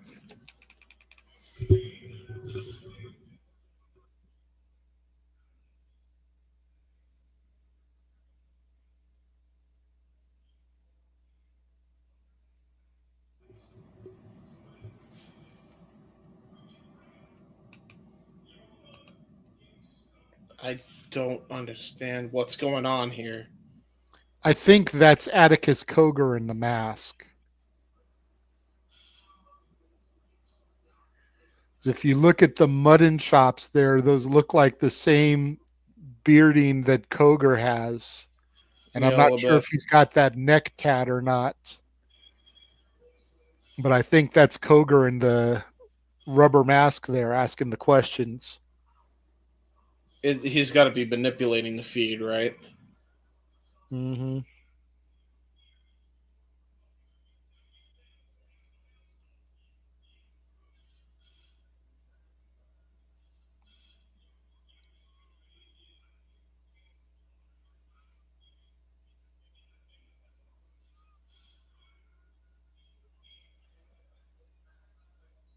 I don't understand what is happening, but okay. Like I said, see now it's got just a Fuego and the other person. I think that's Koger talking to him. Yep. Time is up.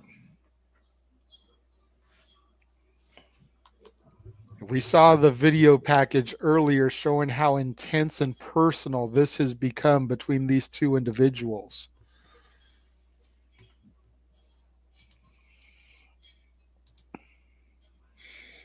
This show has been very good, Charles. Yeah, I already brought that up. Oh, never mind. Okay. Man, it's still a high number outside my house. Oh, no. I hate it, man. We're going to go into summer soon.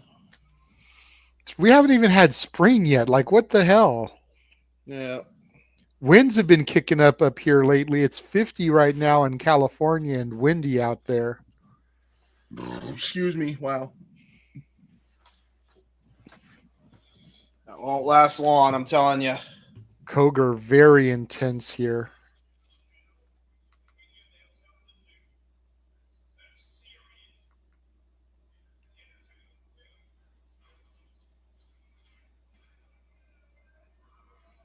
Damn.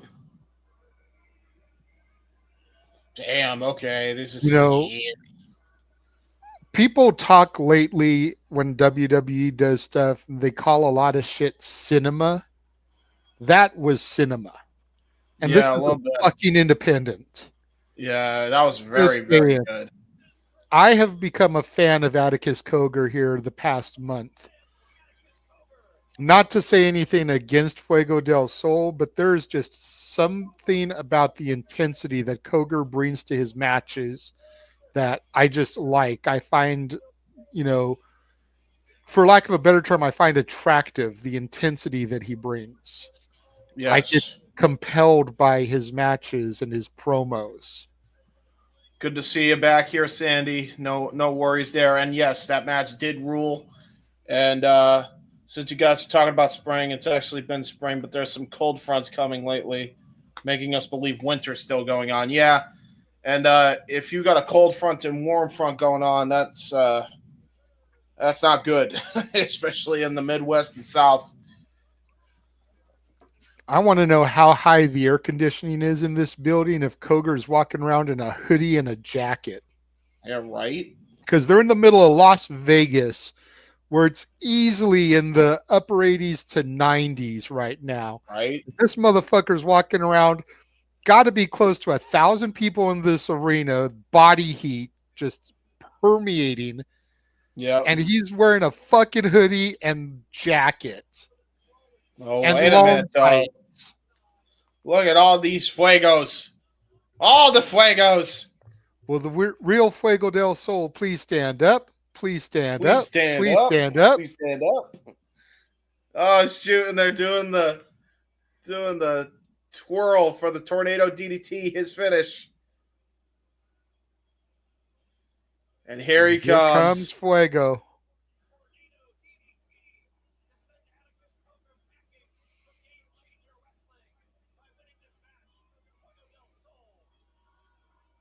This could be the last time we see Fuego del Sol with a mask in professional wrestling.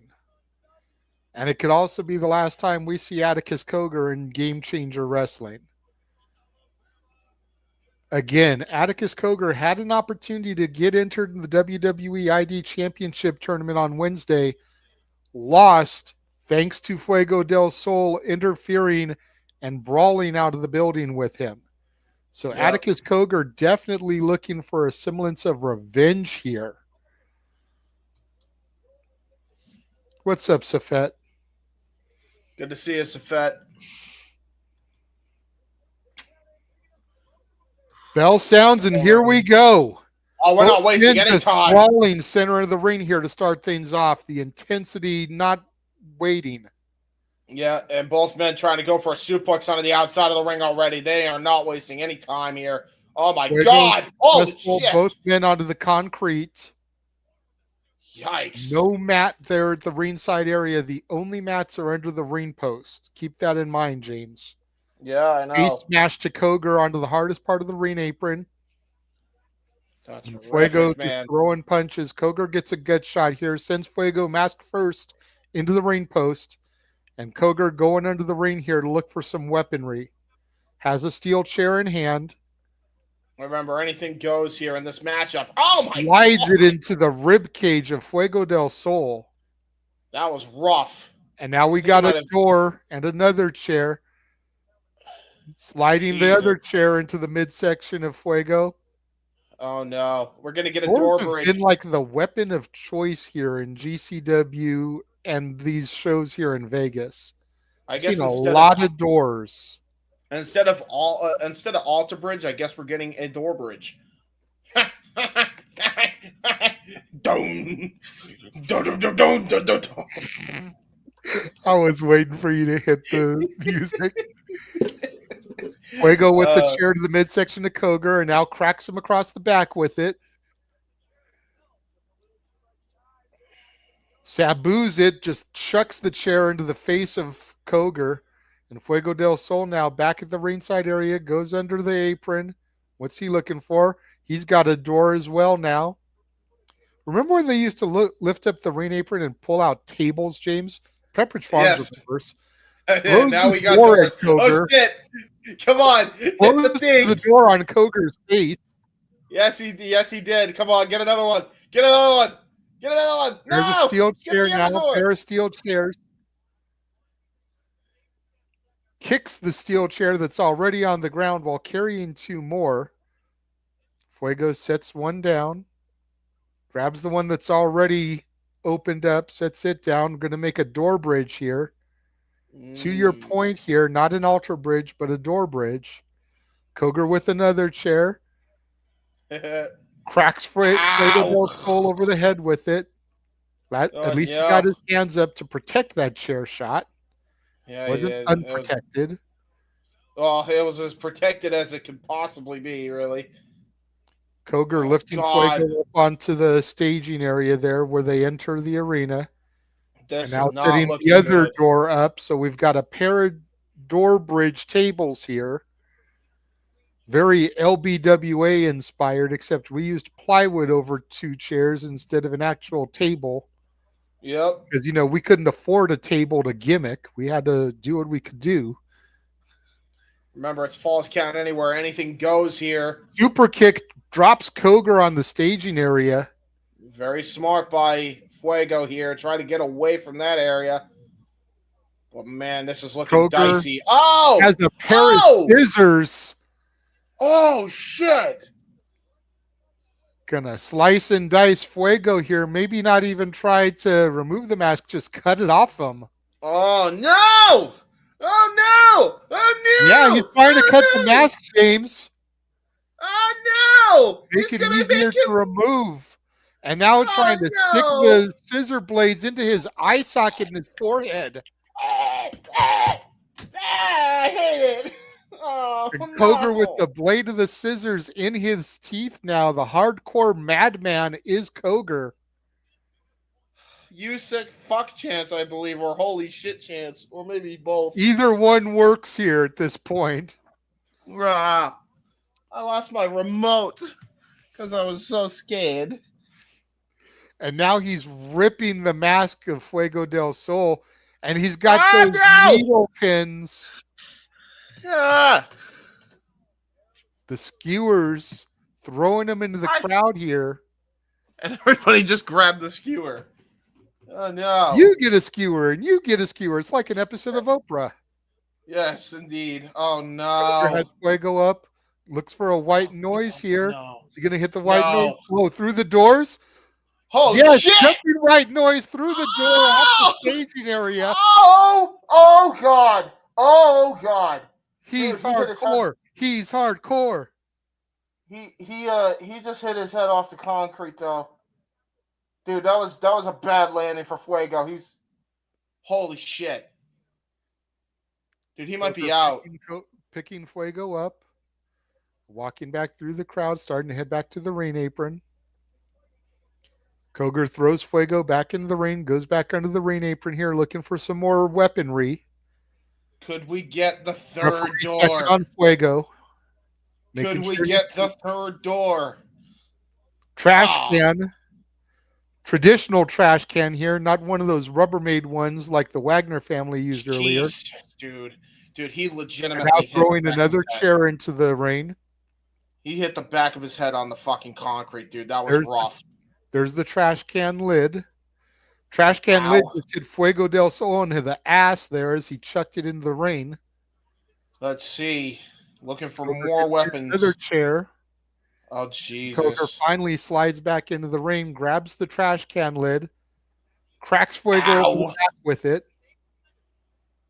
and now using his kneecap to bend the trash can lid, stuffing the trash can lid into the throat of Fuego del Sol. Yikes.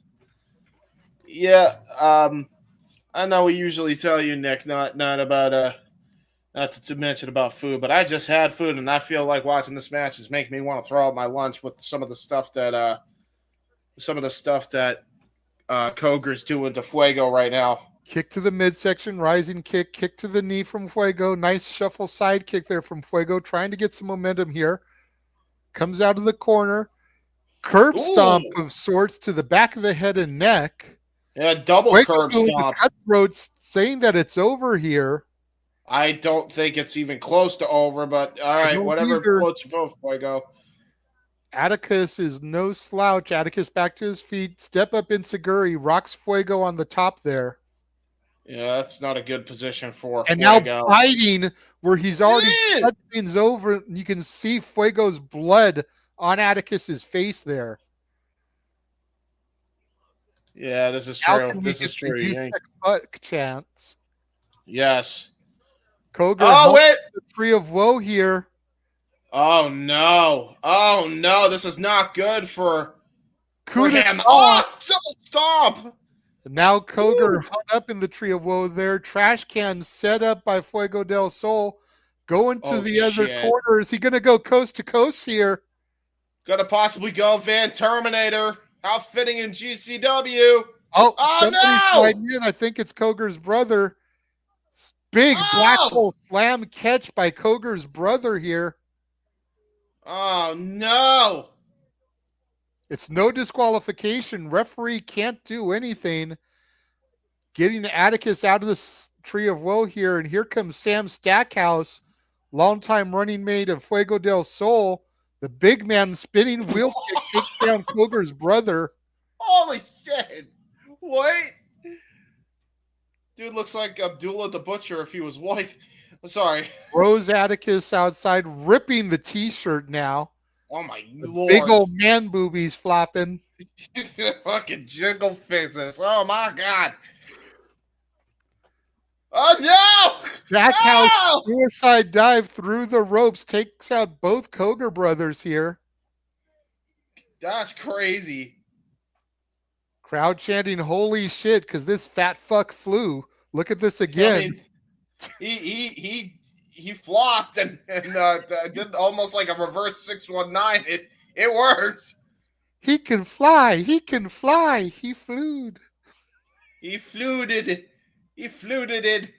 Stackhouse throws Coger back in. Fuego del Sol starting to get up to a vertical base here. Stackhouse throws another chair in. Looking for. I think Coger grabbed a chair to the midsection of Fuego. No! Fuego in the back there.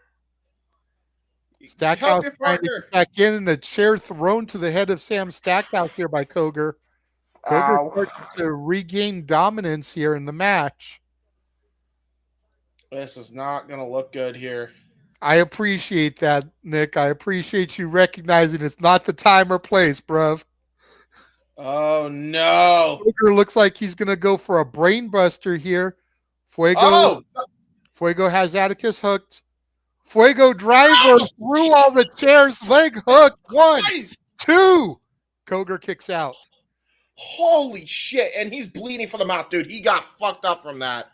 Oh I'm my not sure God. if that's fucked up from that or if that's still the blood from when he bit Fuego and got Fuego's own blood That's on him. fair too. That's fair too. Dude, he got screwed up regardless. That's bad. That was a horrible landing for Kroger.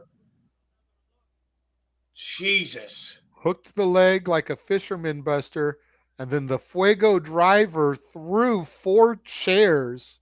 And again, this is why Fuego's so underrated. Block. Oh, and he misses. That wasn't even Koger jerking him off. That was just a botch. Drop toe hold from Fuego, though, sends Koger in the chair. Both men running on fumes here, exhausted, just punishing each other here. Still a Kroger brother on the outside. What's crazy, James, is this isn't even the most violent match we're going to see tonight. We still have a Born to be Wired, no ropes, barbed wire match, Sabu and Joey Janela. German suplex from Koger onto Fuego, onto the exposed legs of that chair. Oh, God, that's a fucked up backbreaker. 1, 2, Fuego kicks out. That is one of the most vicious backbreakers you will ever see in the history of pro wrestling, dude. That was gnarly as hell. This isn't even the most violent match we're going to see tonight, James. Look at that again. God damn, my back is spasming. Your tism is spasming, and my back is spasming. Yes, and look at this, man. The other Kroger brother attacking Fuego's partner, Stackhouse. Double S, Sam Stackhouse. Double S is not doing too well. Now he's got the skewers. The skewers into the forehead of Fuego. Koger off the rope here, off the other rope. Kicks the chair into Fuego's face. Hook the leg. 1, 2. Fuego kicks out. Holy shit. I thought that was going to be it, James. You see the skewer still sticking in the forehead of Fuego. Dude, he has got those lodged in his fucking head. Like, dude, if you got to figure he's already busted Fuego open, so they're stuck in the open wound. Dude, if he got those shit penetrated, and now he's grabbing the skewers, pulling Fuego up by the skewers, pulls them out of his head. Oh God! Brain hemorrhage. That's Koger's finisher right there. Hook of both legs. 1, 2. Fuego kicks out somehow, some way. Bro, holy shit. Like, he should not be alive. He should be dead. He should be called a brain hemorrhage. Yeah, that's what I'm saying. How is he not suffering from that right now? Instinct. I don't think Fuego had the energy to kick out. I think it was just the pure adrenaline and instinct to kick out. Koger's brother going under the ring here, pulling out a 2x4 wrapped with some thumbtacks or something. No, those are razor blades. They're razor metal blades. Apparatus. It's not nails. Yeah, it's razor blades. It's I forget what you call them, but there's the other door, 3 doors down. I finally made the joke. Rising knee from Fuego.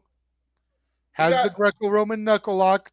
Jumps up, moonsault into a DDT off of the top rope. Koger is down. Awesome. Fuego needs to crawl over and get a pinfall. Yeah, he drapes the arm. Shit. 1, 2. Koger kicks out.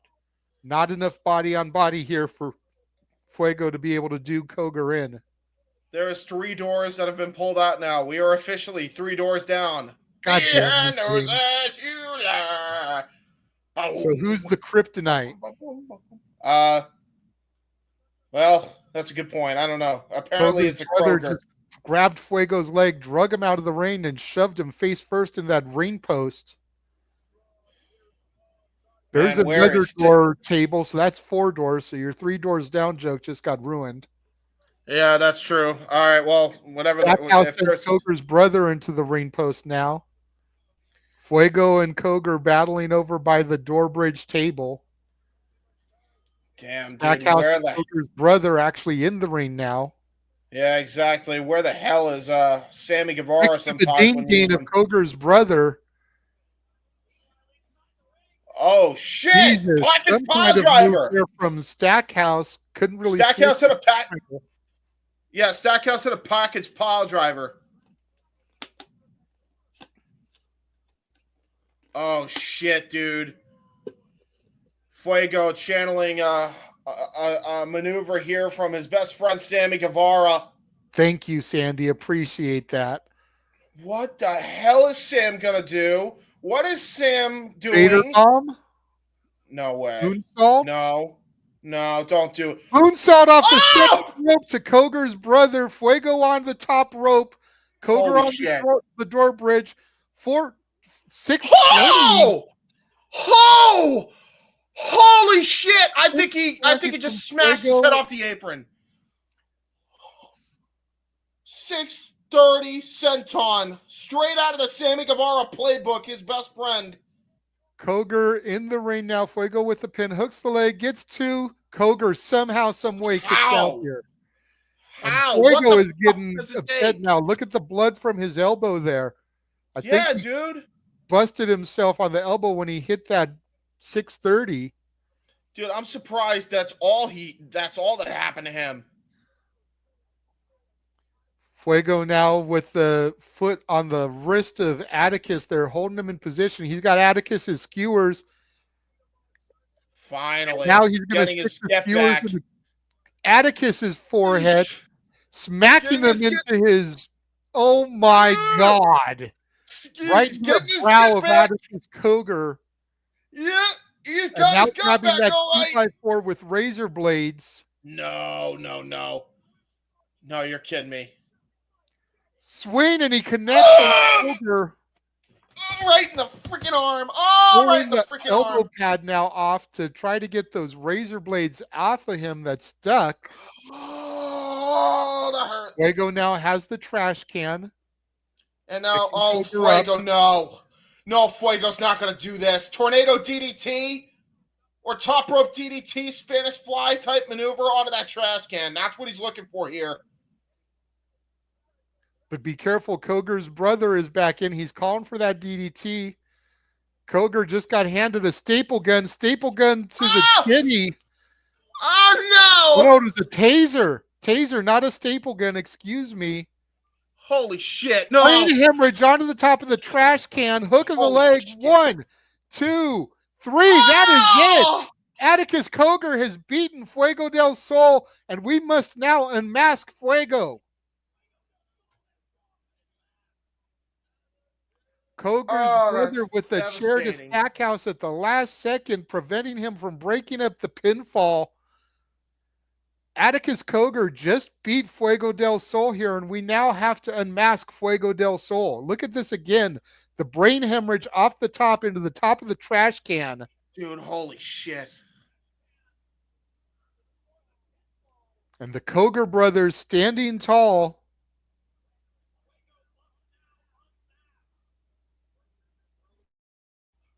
Referee talking to Fuego there, telling him, like, you got to uphold your end of the bargain here.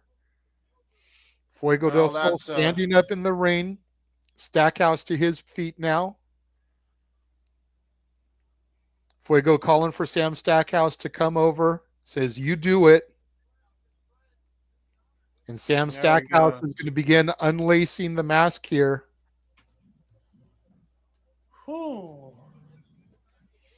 Untying. Wow. Yeah, holy effing shit indeed. And Sandy, thanks. Appreciate it. Yes, I appreciate the compliment there. I do love professional wrestling. And now Fuego is going to peel the mask off hesitantly.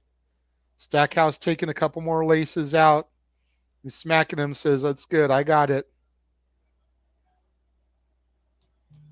Yeah, there we go. Fuego del Sol has now unmasked. Wow, Fuego's...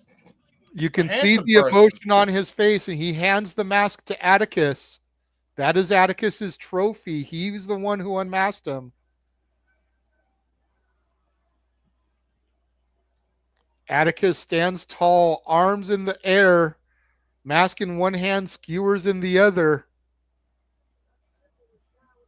And now Atticus puts Fuego's mask on for added insult. Double bird in the air as Koger and his brother leave the ring area. Wow. Oh, man. Poor Fuego, dude.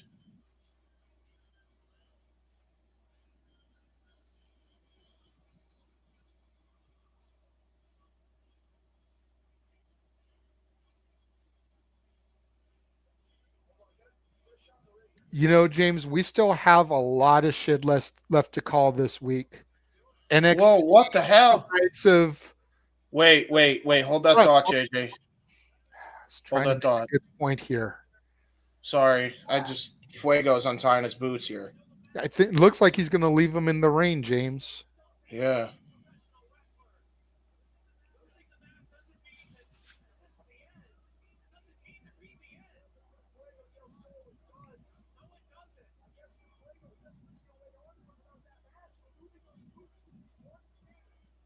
Oh, poor Fuego, man. Oh. That makes me sad. I don't like seeing Fuego sad. As you were saying, JJ, because now I'm sad. Moment passed. Sorry, I didn't know what he was doing for a second, and it looked important, and now I'm just sad seeing it. Oh. Well, that makes me sad. I like Fuego a lot.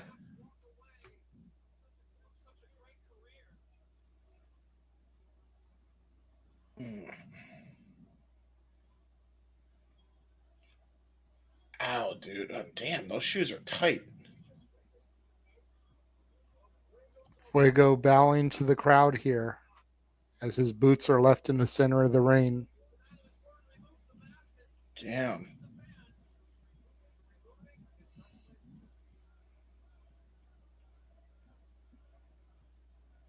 Poor Fuego, man.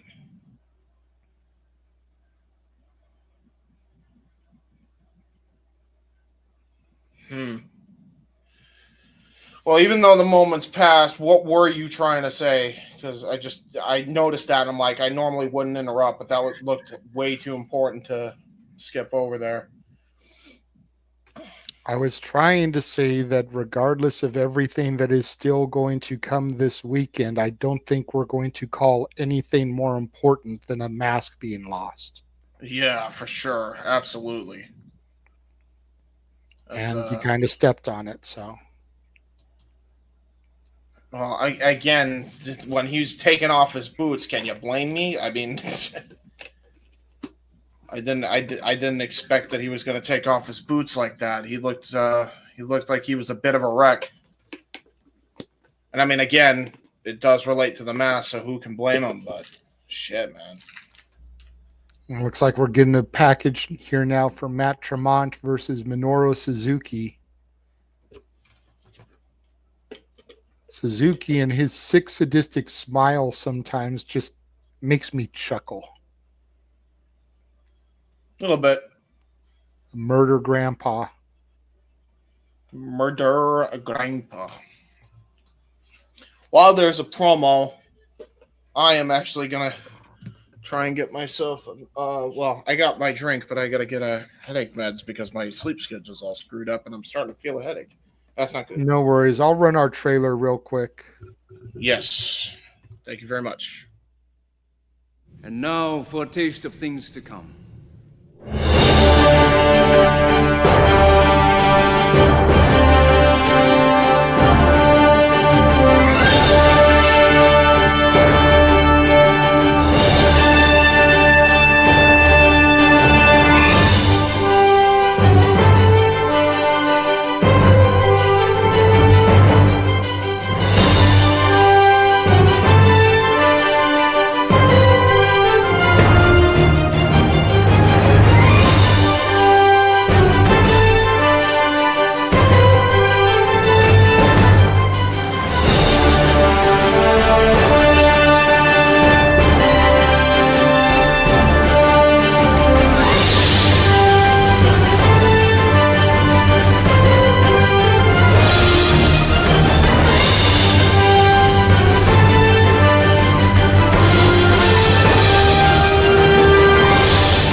Wrestling. There you go.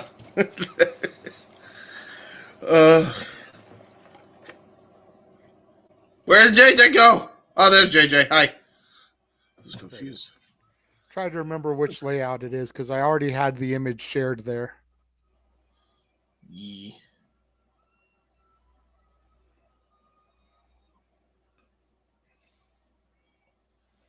Here comes Minoru Suzuki. Oh, he's got a championship. Uh-oh. What's he the champion of? Minoru Suzuki is the champion of killing motherfuckers without going to jail, especially now that New Jack's alive. Or dead, excuse me. This is true.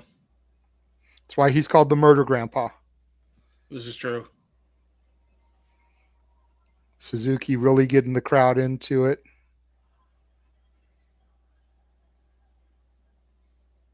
Kasei Ninare screamed aloud by the faithful here in GCW.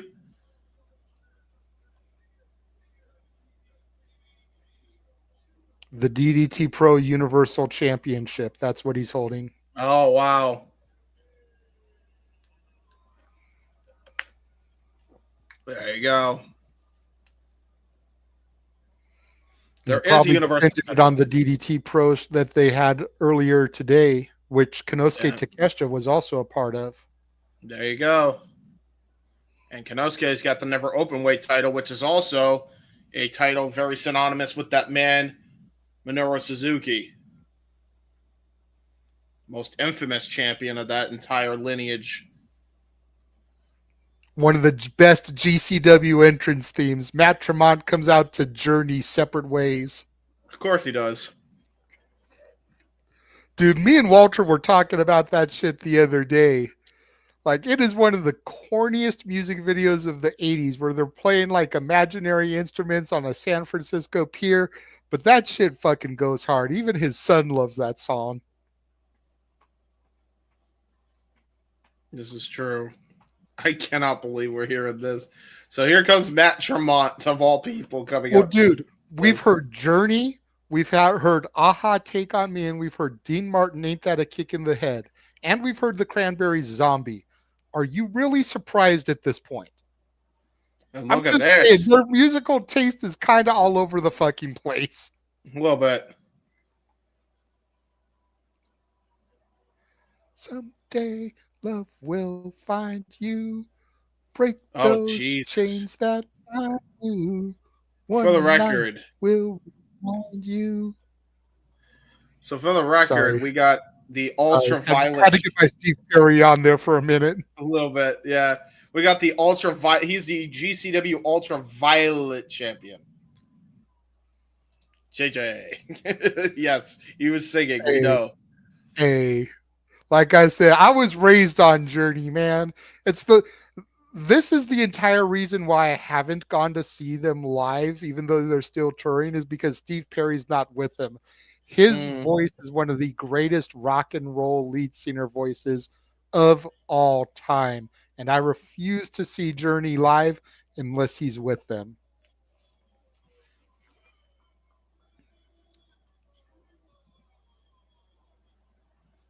Matt Tremont.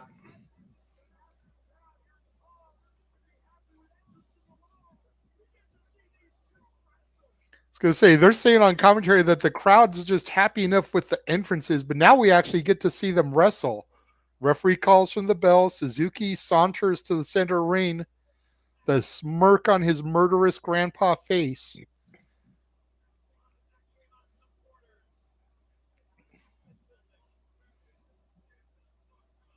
Get the fuck up, he says. And Minoru is actually smiling. He's like, okay. Mm-hmm. All right. Minoru's a sick, sadistic son of a bitch. And Tremont, if you've never seen Matt Tremont before, he is an agile big man. So we're in for a treat, folks. Forearm smash from Suzuki, receipt by Tremont. Chop from Suzuki, receipt by Tremont. Suzuki's like, come on, let's do this. Overhand chop. Suzuki once more. He's not fazed by the big man. Chop rocks Tremont. Tremont fires off a receipt, and Suzuki just brushes it off. Jesus. In the sick, sadistic old bastard. Forearm smash, followed by a chop, another chop, forearm smash from Suzuki, one from Tremont. Oh, wow. 9 in the The U.S. game of now. anything you can do, I can do better. And Suzuki still not phased. Number Headbutt from 9. Tremont. And Yes, dude. Suzuki I'm just loving it. shaking his head like, come on. Another one. Yeah, good luck. Good luck, Tremont. Headbutt from Suzuki damn near drops Tremont. Uppercut Ooh, punch to the nose of Suzuki. Now a kick to the midsection from Suzuki. Forearm chop. Tremont on wobbly knees here. Yeah, for the record, number 9 in the U.S. now is this GCW event. They cracked the top 10. That's crazy. And look at this. Pelvic thrust from Suzuki. He's like, yeah, that's all you got, buddy? Try Well, again. they told us in Rocky Horror Picture Show that it's the pelvic thrust that really drives them insane. Well, now both men trading chops again, center of the ring. I think before the pelvic thrust, I think Minoru Suzuki was already insane, but that's beside the point. Suzuki was doing the pelvic thrust before Disney Plus and thrust became a thing. I'm just saying. This is true. Nice shoulder tackle, by the way, by Matt Tremont. You ain't Suzuki kidding about him rolls being to the outside, trying to get some distance here between him and the big man. Yeah, you weren't kidding when you said he was an agile big man. I was surprised I saw him hit that shit. Another chop to Suzuki. Chop back to Tremont. See, Suzuki's not that big, meaty man type, though, Safet. That's the difference. Suzuki is like his mid to late 50s, possibly early 60s. I meant to look his age up, but he is lean.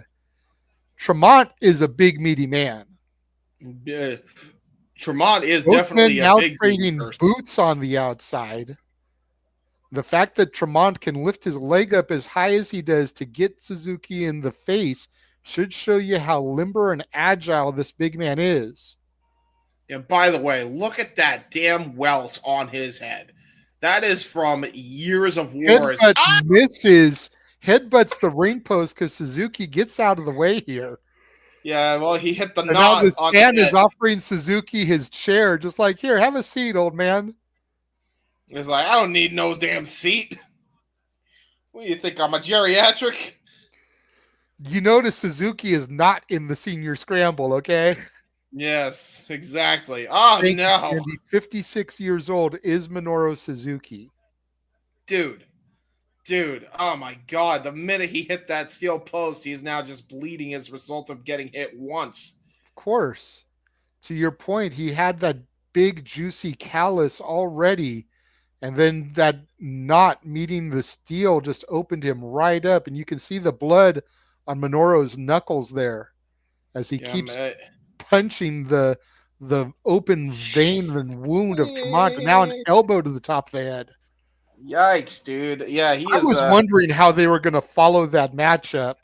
Because you figure you would need a cool down, but they're definitely not trying to cool the crowd down here. I might have gotten to the senior scramble after that match, give people a chance to catch their breath. I don't think they're going to be catching their breath after this, I'll tell you. Whew. Now Suzuki in the ring, smiling. Tremont gives Suzuki the middle finger. That's disrespectful. And Suzuki grabbing that finger, bending it back. Or joint manipulation of that middle finger, much like Zack Sabre Jr. did earlier. Takes Tremont down to the mat, bending that middle finger back. He is screaming in pain, which is causing the blood to gush even more, James. Yep. Expending his energy for sure. Tremont saying, fuck you.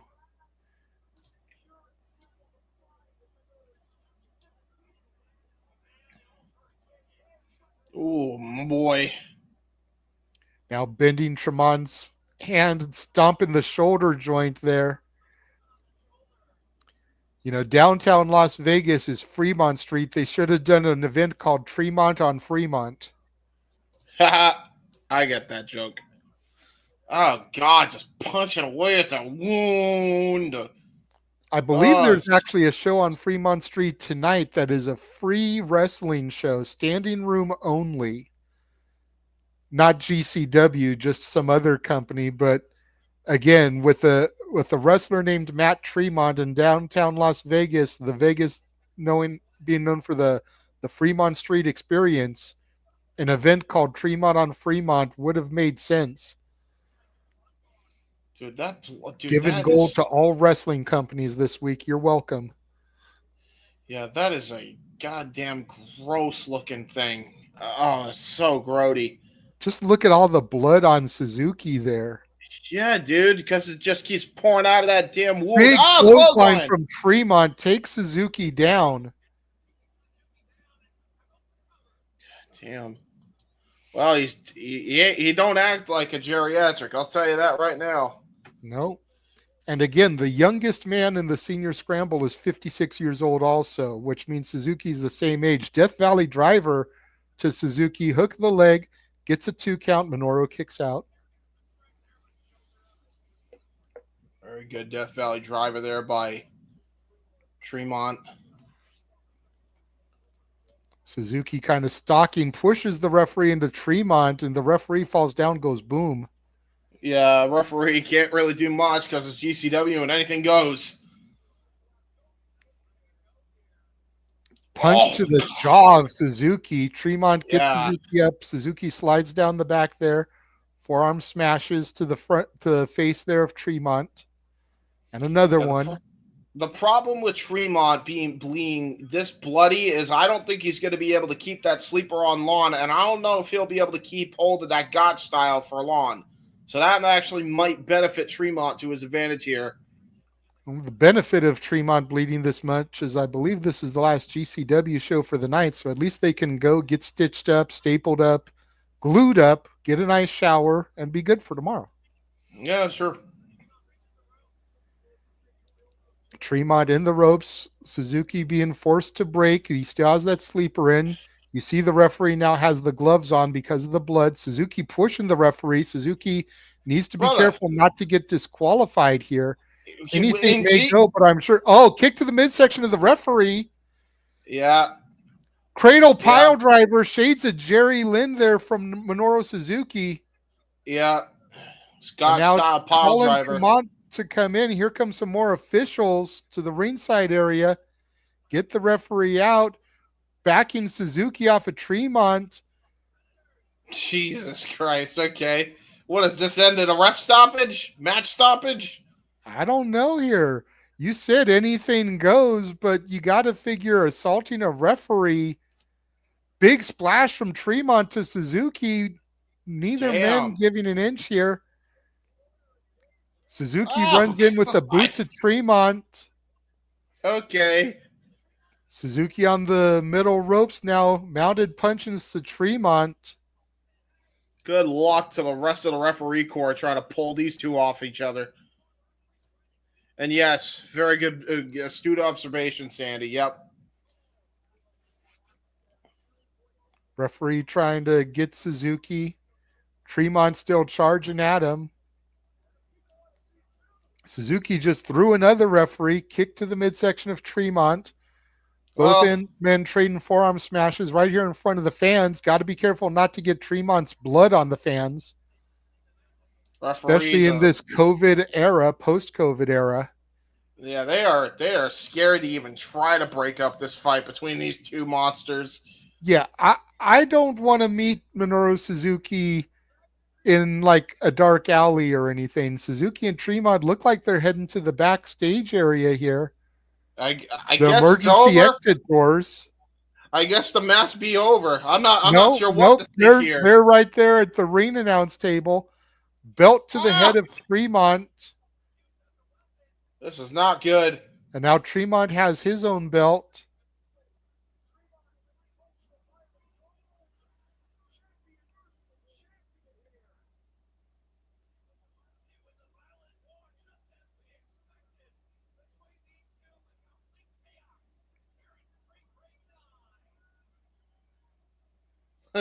So what? The match is just thrown out? I don't know. Almost seems like they want to go title for title. Yeah, looks like that's the end of it. What a war it was. Match has been thrown out here, but I would not be surprised to see these two men meet down the road possibly a tournament of survival, cage of survival, title for title. We are not done yet, folks. We still got a few matches left to go here. Yeah, for real. We've still got 4 matches. Oh, do we? Yeah, we've still got the senior scramble. We've got Masha versus Suzuki for the JCW title. We've got Warner versus Kid, and then we've got Sabu, Joey Janela, which it looks like we're getting a video package here now for the Joey Janela Sabu match. I don't think they're going to show it just yet. When does the Hall of Fame start again? 10 o'clock. So 1 o'clock for you. So we still got about an hour. All right, fair enough. Well, there you go. I am going to take a second and run to take a Liaki while they do this video package. I shall be right back.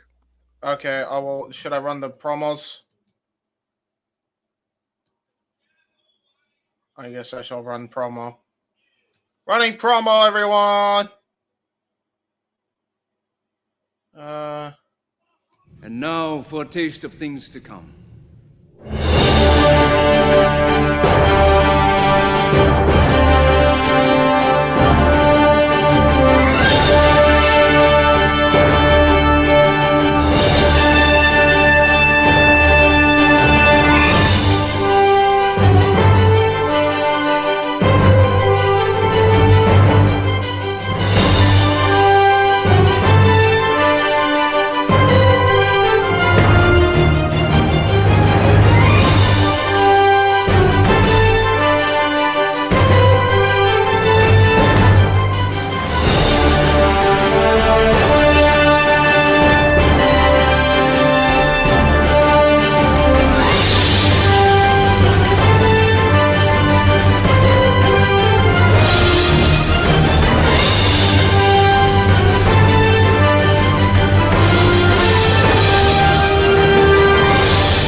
The wrestling.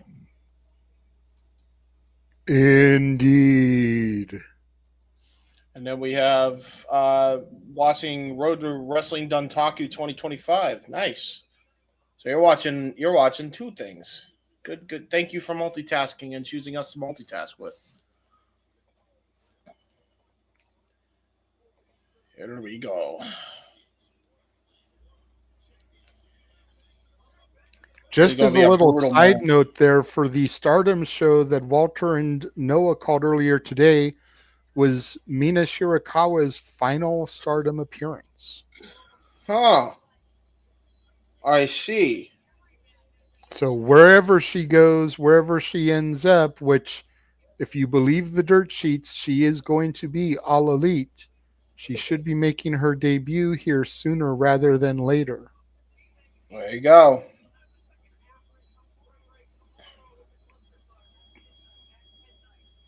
They really just straight up called it a clusterfuck, by the way, on commentary. That's what the name of the show is. The show is called Clusterfuck Forever. Yeah.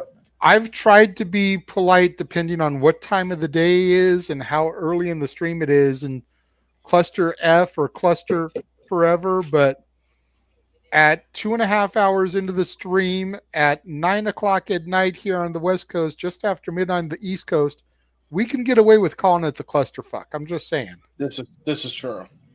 And when you have entrants that include an Invisible Man and a blow up doll, that's definitely clusterfucky. Amen. Suzu Suzuki here in the ring now. Little bit of a thicker Japanese girl. When you think about Japanese girl, you think about a little bit more petite frame. She's got a little bit more thickness on the bones. Not that there's anything wrong with that. Don't mistake what I'm saying. I tend to like my girls thicker. And here comes Masha Slamovich. And Knockouts look at this. Championship and the JCW Championship in tow. She'll be defending the Knockouts Championship a week from Sunday in Los Angeles at TNA Rebellion against Tessa Blanchard, the black sheep of professional wrestling. It's going to be a brutal match. I'll tell you that right now. And I'm looking forward to seeing that one. I like Masha, but I'm calling new champ. Suzuki, so much potential yet not have seen her become a singles champion yet. Wonder when her time will be. All right. Well, again, considering she's the expert in this chat right now. Oh, by the way, she announced it herself last month. Okay, fair enough. So she is all elite. She actually announced it. Fair enough. I'm glad we actually have an expert that isn't Noah here to kind of let us know about these things. But yeah, if Suzu is as good as Sandy says she is, I think we're in for a hell of a treat here for this world championship matchup here. Well, I don't think they would put a slouch against someone with the pedigree of Masha Slamovich, but I don't expect to see Suzu win the title because with her being more Japanese-based, Stardom-based, you never know how frequent she's going to make stateside appearances. So you don't want to make her the Jersey Championship Wrestling champion if she's not going to be able to make frequent appearances. Duck the clothesline, spin wheel kick, another one missed, and both women in a stalemate in the early goings here. Masha has out of the gate, inches of height there, probably about 3 to 4 inches. Suzuki with the weight advantage, though. Suzuki laying some shots to the core of Masha, sends her off the ropes. Shoulder tackle by Masha, sends Suzuki in the ropes. Shoulder tackle by Suzuki, drops Masha. This is going to be a brutal match right out of the gate, man. These two women not pulling any punches so far. Suzuki now bouncing off the ropes, and there's a knee right to the upper back. Jesus Christ. Follows it up with a drive-by knee to the back of the head. Hook of the leg, gets a 2 count on Masha. Grabbing Masha by her braid and just leading her. Irish whip sends Masha into the corner. Suzuki follows it up. Masha with a double stomp sends Suzuki to the mat.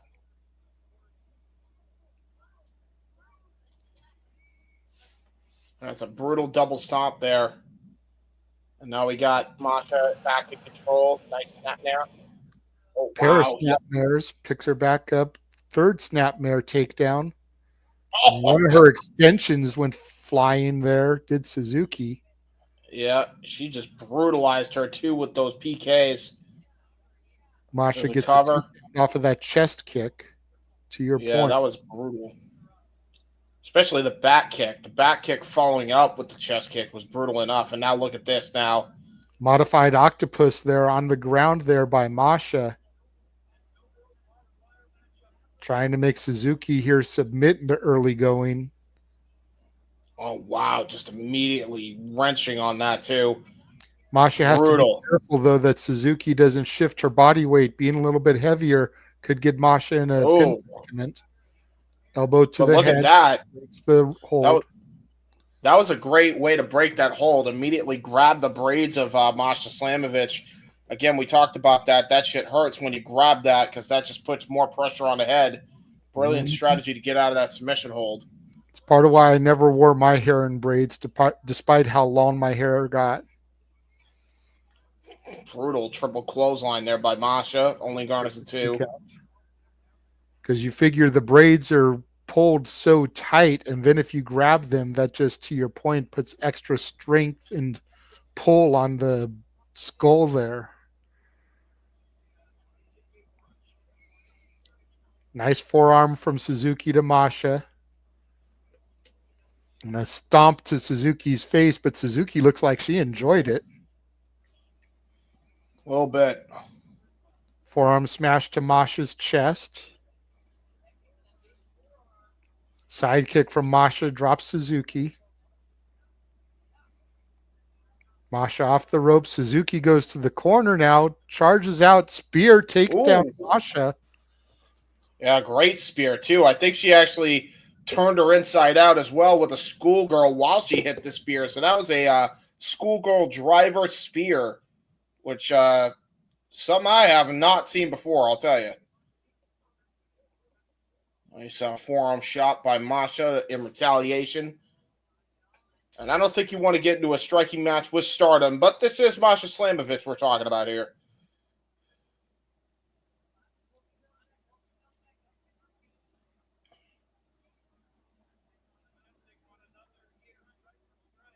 And keep in mind, this is the fourth of the GCW Collective's WWE affiliated partnerships taking on a AEW affiliated partnership. There's been a lot of WWE and or TNA versus Stardom the last few weeks here, so definitely something to pay attention to, folks. Nice snap there. And a kick right to the lower back. Oof. Suzuki in full control.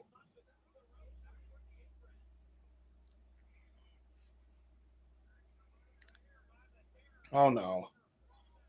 Suzuki drive-by kick to the side of Masha's head there, right in the temple. Masha rolls back into the ringside area. Suzuki on the ring apron now. Looks like she's going to go to the top. I don't know what she's thinking here. Masha finally on her feet. Shotgun drop kick off the top there. Rocks Masha, sends her all the way to the other corner. Hook of the leg. Gets a 2 count on Masha. Mm-hmm. It's going to take a lot more to dethrone the double champ of her JCW title here. Waistlock by Suzuki, but Masha gets out of it with some elbows to the face. Big boot catches Suzuki. Masha slides through the legs. Running knee strike corner there. Yakuza kick. Very nice. Masha spinning wheel kick. Rocks Suzuki. Goes for the lateral press here. Gets 2.5. Brilliant combination offense there by Masha Slamovich.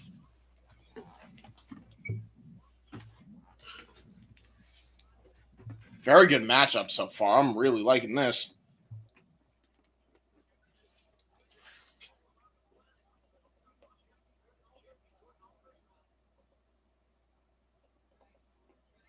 It looks like we're going to go for a double underhook maneuver here from Masha Slamovich, but great block using the lower center of gravity into a stunner. Suzuki with a high kick. Jesus Christ, rocking her, and a super kick to follow up. Nice combination offense from Masha to drop Suzuki. Tried to go for a kick. Got countered with a nice roll-up pin there by Suzuki. Only garners a 2. Both women down. Same idea with those kicks. Both collapse center of the ring there. Masha a little closer to the ring ropes, though. Everybody down.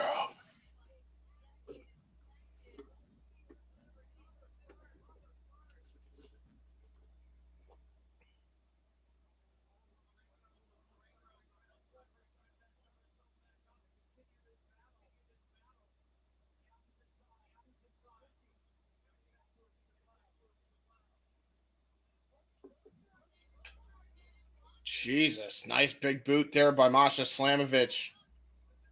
German suplex. German release, but Masha up to her feet first.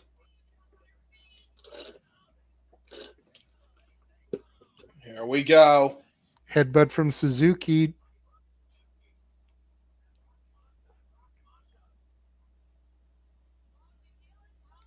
Tequila shot. Hooks the legs, gets 2. Masha kicks out. We almost had a new champion here, James. We already saw new GCW tag champs get crowned. We almost saw a new JCW champion get crowned as well. This is true. Now look at this. Another German has the bridge, 2 count only. Brilliant bridge there by Suzuki.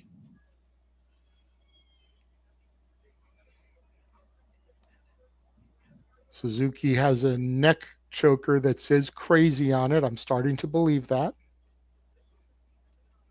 And now look at that. Gonna go for the top rope here. Looking for a high risk maneuver, but Masha cutting her off at the pass. Ow! Power bomb. Running knee Jesus. strike. 1, 2. Kick Last out. second, Suzuki gets the shoulder up. That was like 2 9/10. Yeah, that was brutal. That was really close. Suzuki now getting hoisted up, possibly looking for a pile driver as Masha. Uh-oh. Got countered. Back body drop.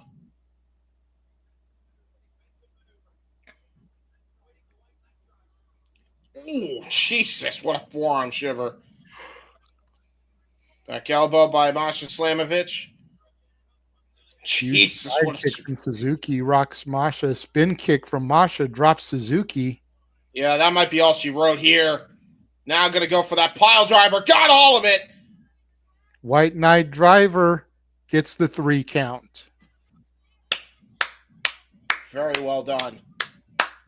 Very good match. Very good, very good.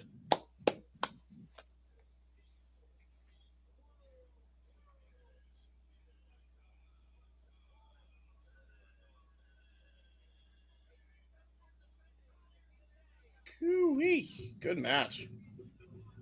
Very, very good.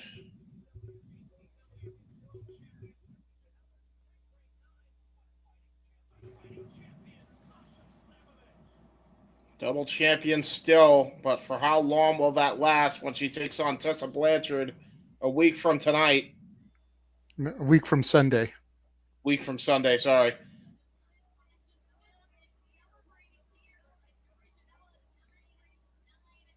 Lovely double championship pose here for the GCW faithful. Holding both titles. Proud. Suzuki grabbing onto the waist of Masha and giving her the middle finger. Masha extending her hand. Suzuki slaps it, wants no part of Masha, rolls to the outside under the ropes. Masha stands tall, both belts in the ring, up in the air, to your point, James. Mm-hmm. Good matchup. Very good matchup. Woo-hee.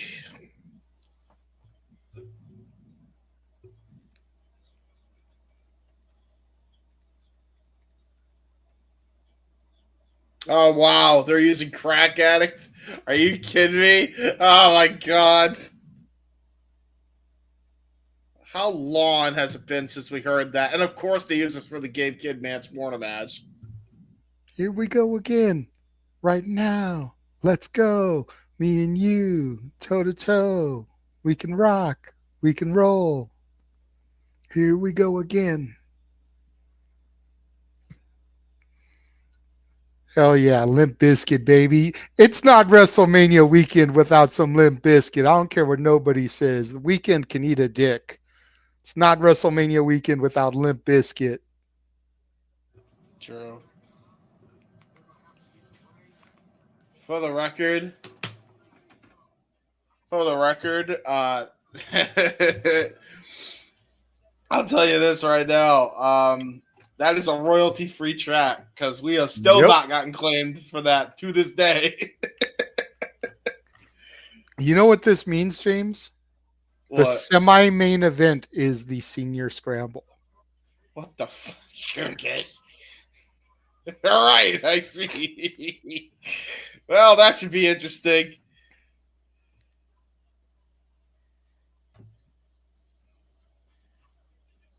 And you know, these two are going to take their sweet time dissecting each other. Addicted to cracking skulls when Punk starts Static. Very good.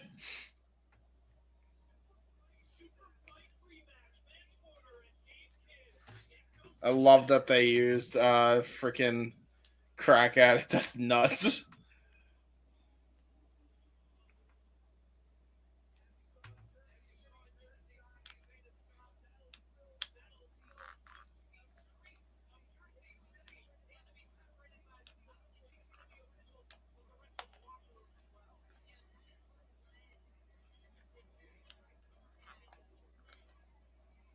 And here comes Mance Warner, I believe. Unless No, that's no, Gabe it's Kidd. Gabe Kidd.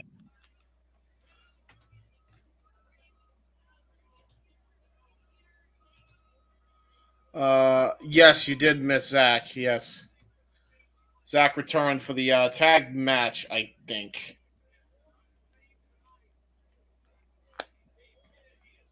Just earned a lot of people's respect after his knockout win against Josh Barnett, ending his Bloodsport undefeated streak.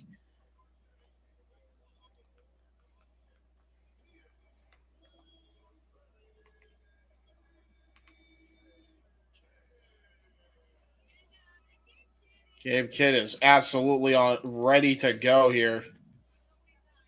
Dude's got he looks like he's got cauliflower ears. Look at that dude. And here comes Mance Warner.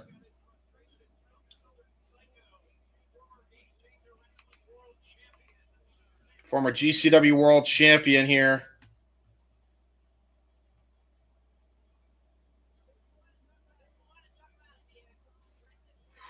Oh, man. Yeah, these two aren't going to hold back at all. Nope. Oh, wow. And that is the entire group, I might add. War Dogs, not won a match since April 2025 so far. Well, that changed. That changed with that did change with Gabe Kidd. He got a knockout win against Josh Barnett last night. So that losing streak is definitely over for the War Dogs.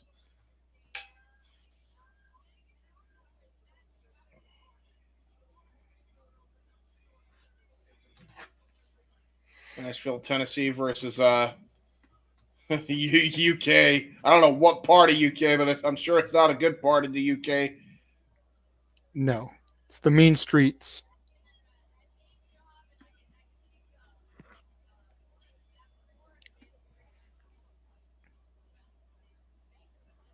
Yeah, they're not going to waste any time. Look at them. They're raring to go here. Bell sounds, we're underway. But again, to the point we made earlier about Zack Sabre Jr., what kind of shape is Gabe Kidd in here after going toe-to-toe with Barnett last night in Bloodsport? Yeah, he definitely got stressed like crazy, too. I mean, he won, but he was getting rocked there for a bit. Mance Warner has a screwdriver in hand already and a psychotic look on his face. Oh, no. Charges after Gabe Kidd. Gabe Kidd preventing it so far. Christ. Headbutt to the chest of Mance Warner there. Another one to the dome. Another one. Third headbutt to the dome. Warner drops the screwdriver. Now we're number 7 in the U.S. Thank you to everybody that is hashtagging JJSB9, making GCW the number 7 trend on X right now. Make it top 5. Let's go, folks. Make it top 5. The 9 people in here, you can help. Screwdriver to the head of Mance Warner now. That definitely backfired on Warner. Oh, shit. He's going to try to unhook that turnbuckle. Oh, no. Oh, no. This is not going to end well. Maybe he's trying to help them with the barbed wire no ropes match early. I don't think so, man. I think he's got a devious intentions. Mance Warner's already bloody, shoving the screwdriver in that open wound of Mance Warner now. Oh, no. More spikies. I don't like it. Oh! Oh! He's squirting blood! Oh! He cut a freaking artery! Oh, no! Oh, no! Mance Warner's saying, give me more. I want it. Oh, no. Oh, God! He is gushing.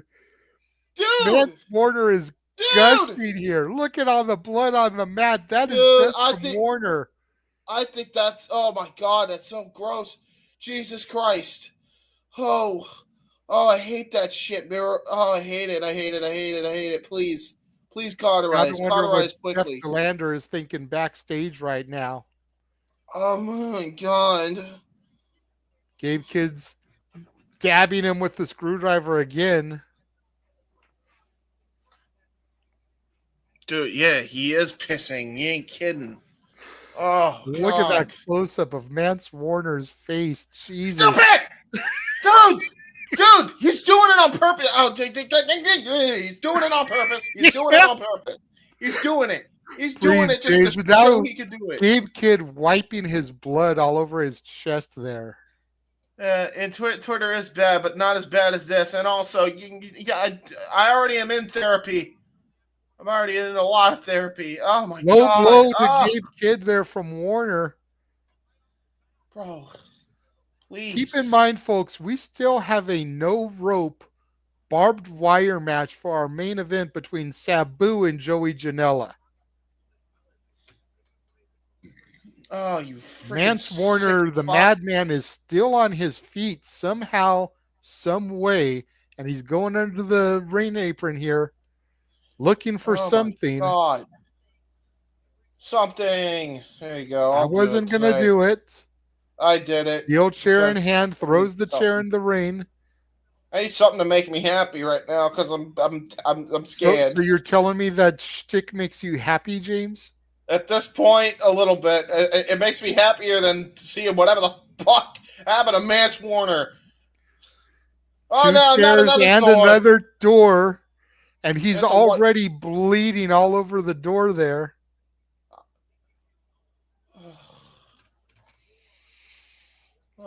Yes, Safet, we said that. He actually wiped Mance Warner's blood on him.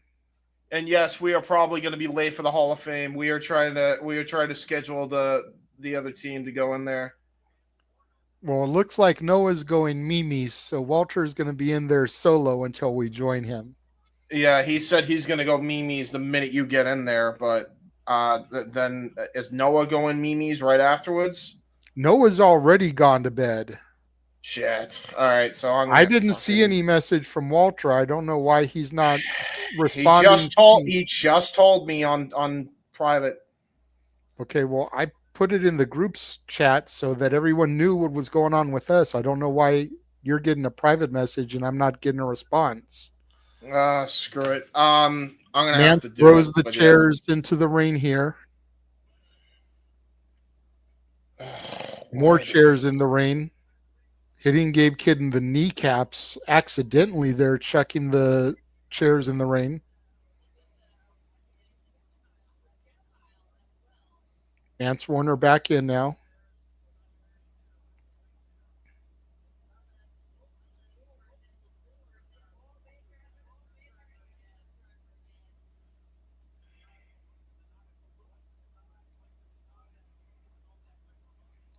Screwdriver to the top of Gabe Kidd's head. Now Gabe Kidd is starting to bleed. Oh, no. Warner licking the blade of that screwdriver. Oh, he's so gross. Talking like he's combing his hair with it.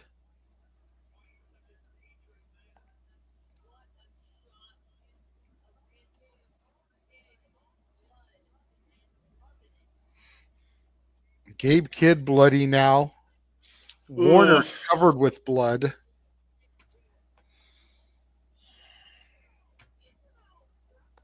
And now stabbing his finger with the screwdriver.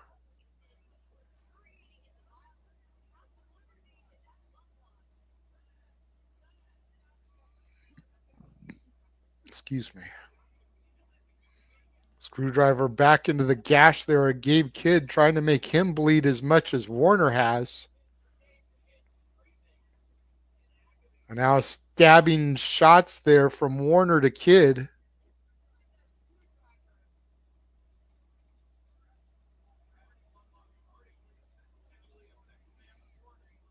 Dude, I hate seeing him piss blood like this, dude. It's so gross. Whew. Yikes.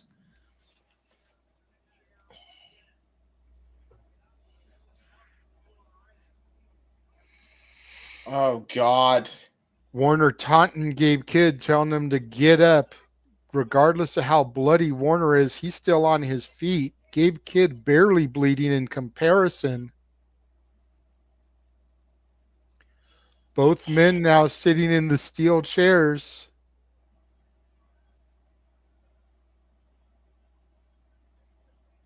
Oh, God. And just taking turns throwing rights to each other's forehead as they're already bleeding. Jesus Christ. I mean, could you imagine if he could get a win on Mance Warner after just getting a Now, brutal win on Gabe Josh Kidd Barnett? biting Mance Warner. No, no more. No more of that. I don't want him pissing more blood, Gabe. Oh, God, he set the... why did he set the chairs like that? Oh, God, why did he set the You chairs know like that? why he set the chairs like that, James. Come on. Oh, no. Vertical suplex through the chair. There goes his back. It done.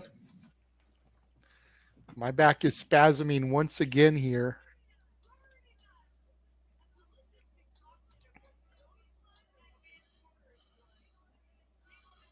Oh, there we go. New Japan just finished up. Oh, God. Gut. Jamming it right to the gut of Mance Warner. Oh my God. Oh, my God. Gabe Kidd Oh, God. off the rope, hits Warner with a clothesline, hooks both legs, gets two. Warner kicks out. Jesus, dude. Both men just bleeding like crazy, dude. This is horrific.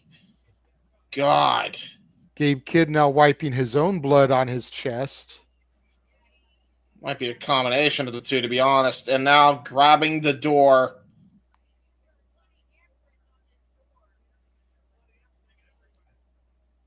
Oh, God. Now sending it onto the bottom rope here, setting that door up.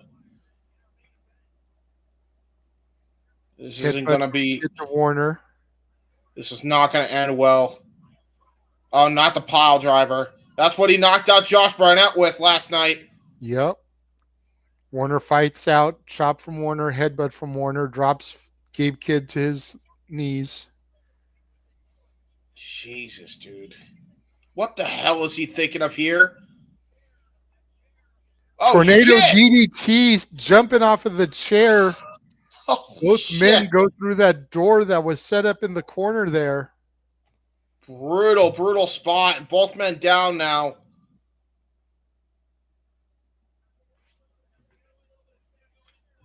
Good grief. Great replay there. Mance Warner hits the legs, gets one, gets two. Kidd kicks out. That was a great Sabu influence, by the way. I haven't seen Sabu do that in years. You could tell that was a tribute to the legend.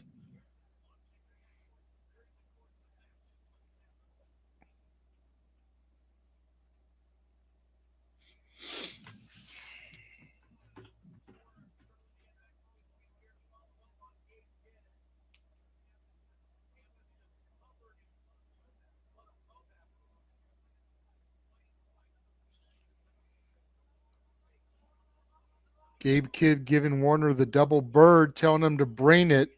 Warner charges in with the knee. Kidd catches it, though. Whew. Both men trading shots center of the ring here. Kidd off the rope. Ducks the clothesline, does Warner. Warner turns him inside out with a clothesline. Yeah, he did.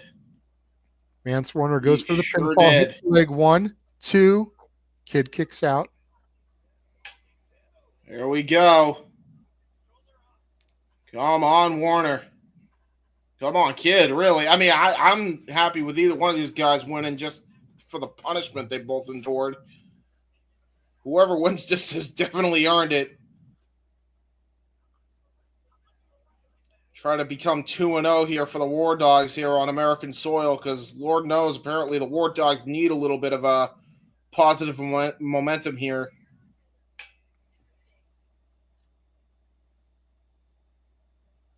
Warner going for something here. Has one chair set up. Puts the door on it.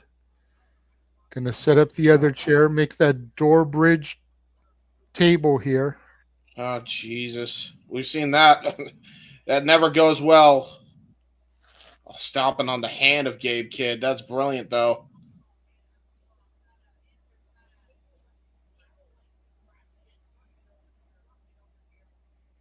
This is not good, man.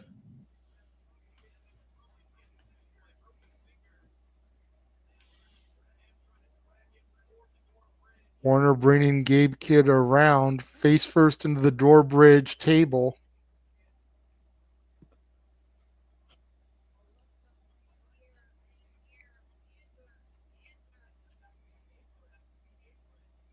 Mance Warner climbing up to the top.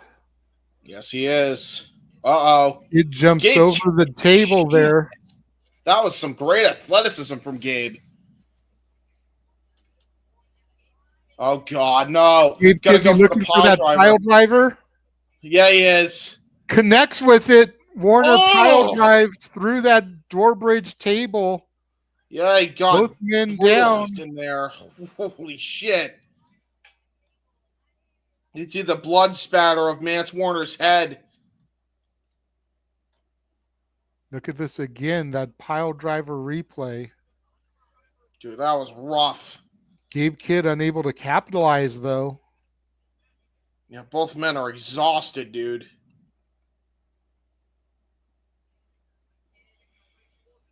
Oh, no. And now that hatred just lit up a freaking... Both men headbutting each other. Not sure how smart that is, considering the way Warner was gushing earlier. Yeah, I know.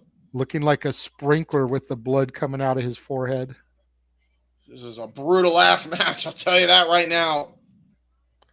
And again, we still Oh, have a no jeez. ropes barbed wire match coming up. Yeah, you know they ain't gonna pull any punches there either.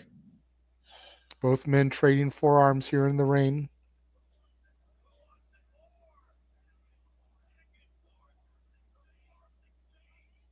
Arms exchange. Oh, those are some jabs, by the way, by Mance Warner.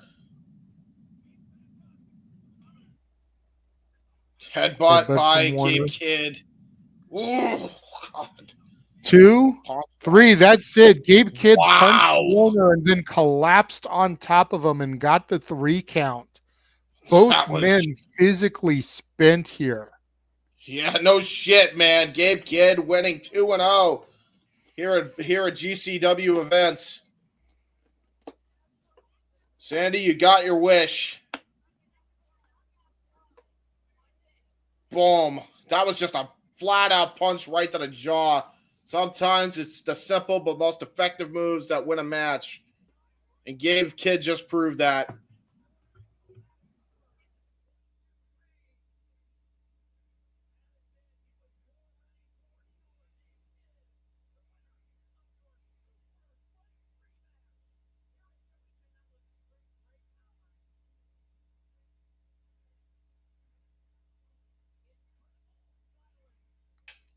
That was insane. Sure was. That was brutal. I don't think it topped the Mask versus Career match, but it came pretty close. Yeah, they were both brutal for different reasons. That was insane. Gabe Kidd, apparently the only war dog to have won his match, and his teammates in Japan just got apparently destroyed by the House of Torture early on. Oh boy.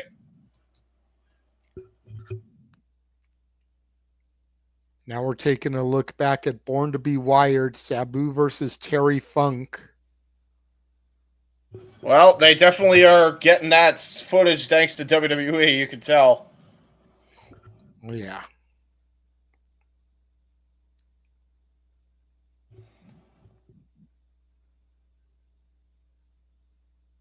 I'm sure it was part of the deal with hosting the tournament. They got to use this footage. I wouldn't be surprised.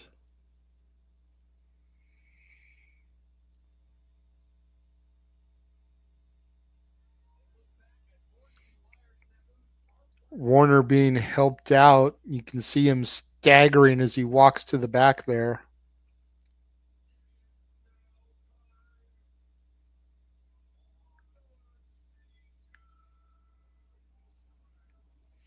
Time now for the senior scramble.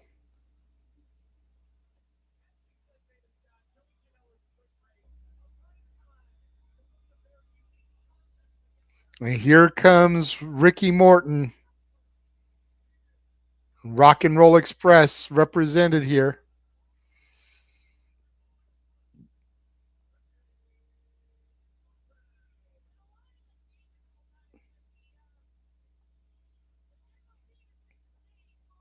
And there's the Rock and Roll Express legend. There he is. I meant to say doing instead of during. I apologize for that. Hey, listen, we speak typo all the time. It's fine. Viewer discretion is advised. Oh, shit. Here he is. Look at this dude. Oh, my God. Look at this dude. Mike Jackson coming to the ring now. Yeah, right? Naito and Bushi, both very emotional. So am I. Back on topic. Morton, can't believe he's still going at his age. Wow. Yeah, and he's still wrestling like he's freaking basically like it's nothing for him. Oh, shit.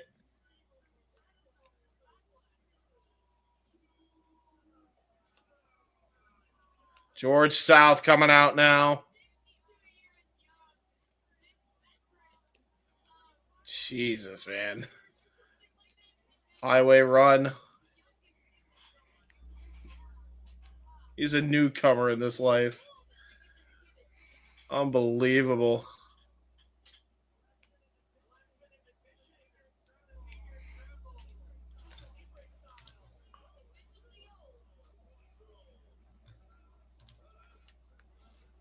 Damien 666 has been added to this last minute addition, they said. Lucha Libre legend here.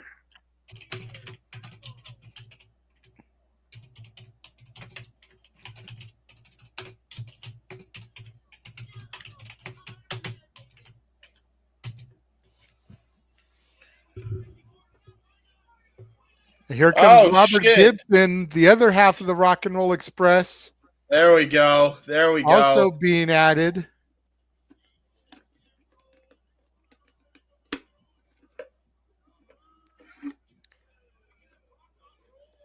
The Rock and Roll Express were on the Defy show yesterday.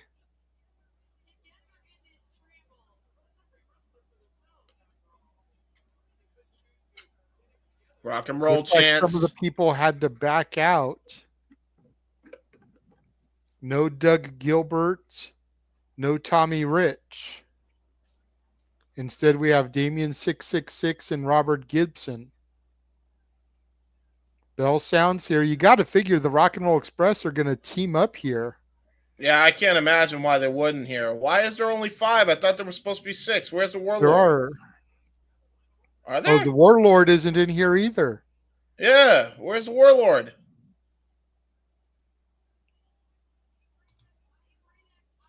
Bronze to see them competing at 75 years of age. Then again, I've seen some figure skaters do that at the yes. My grandma's one of them. So there you go.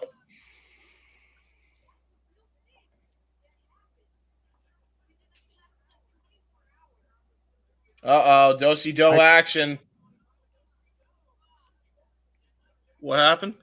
No, I was going to say something, but you called it instead. Now do-si-do there from South and Damien. There you go. You just beat me to the call is all. Someone coming no. out saying, what the fuck is this shit? You've got to be fucking kidding me right now. I don't know who this is. I look inside this ring, and all I see is a bunch of erectile dysfunctions. I think it's Kerry Morton. I think it's Ricky Morton. Oh, it is.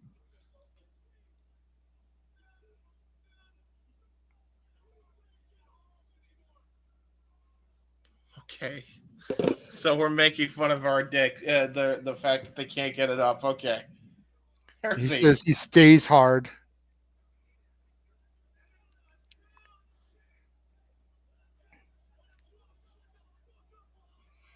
He's not just making fun of a bunch of old men. He's making fun of his dad, too. That's the funny thing. Is.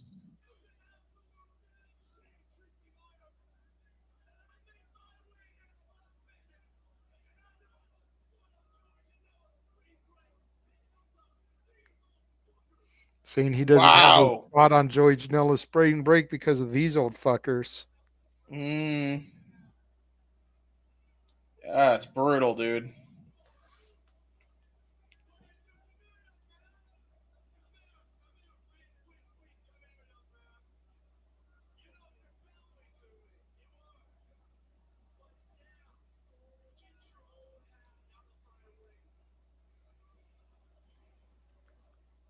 Telling Robert Gibson to get his old ass out of his ring.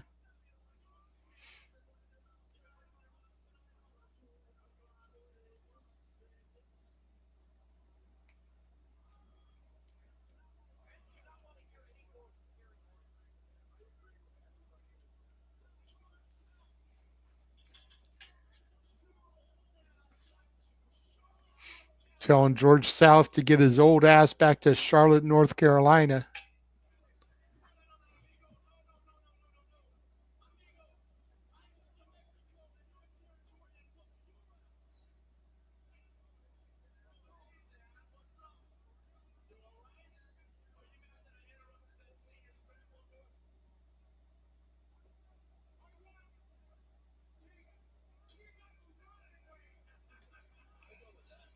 Oh, Robert Jesus. Gibson with the chair to the back of Kerry Morton. Well, they ain't wasting any Throws time. him into the ring here. Now he's surrounded by all these old timers. Yeah, take a bit of a beating, young man. Pay your dues. First, Mike Jackson rocks him. And George South rocks him. Zone Daddy slaps him. Finger poke from Damien 666. Yeah. Mike Beat his Jackson, ass. Irish whip reversed. Kerry Morton charges in, runs into the corner there. Mike Jackson sidestepped him. Nice jumping arm breaker there by Jackson. Yeah, divorce court. Separating the shoulder. Oh, no. Jackson going up to the top here. What the hell has he got planned here? Old school? Gonna go a little old school Undertaker style. Mike Jackson walking the ropes. Falls. Oh, no.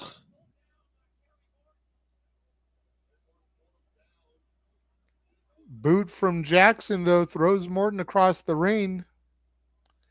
Kerry Morton giving the middle finger to Damien, and Damien biting the finger. Oh, Clothesline Jesus drops Christ. Kerry Morton. Yeah, you ain't kidding. Well, he tried. He slipped once. Now George South working on Kerry. Now his own Oh, daddy. no. Canadian Destroyer by Ricky Morton to his son. I knew it. Oh, no. Kerry Morton flopping around the ring like Ric Flair here now. There you go. A couple of chairs getting set up. Oh, no. We going to get a Oh, Doorbridge no. table? No, no, no. GCW's special? Oh, no. Yes, Oh, we are. shit. Oh, no. Oh, no. Doorbridge Poor table Kerry. getting set up here by Morton and Jackson. Oh, no. Oh, God. It's going to be a poison, Hurricanrana from the top. Oh, no. Or is it a superplex? This is unbelievable. George There South we has go. Kerry Morton set up. Everybody power bombs Kerry Morton through the Doorbridge table, and everyone gets a piece of the pinfall. That is it. Bell All has timers sounded. win. All the old timers just pinned Kerry Morton. They win. It turned into an impromptu handicap match. What the actual fuck, bro? Oh. Yeah, so for the senior scramble, young generation never learn. Never ever.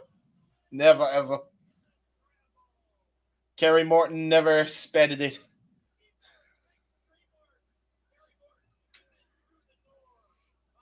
Oh, there you go. And that leaves us with one match left.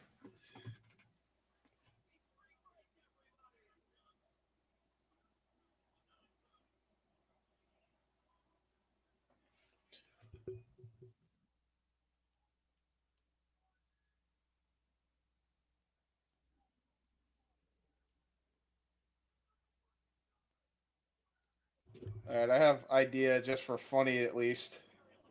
I am going to go on StreamYard on my phone so we can talk to Walter.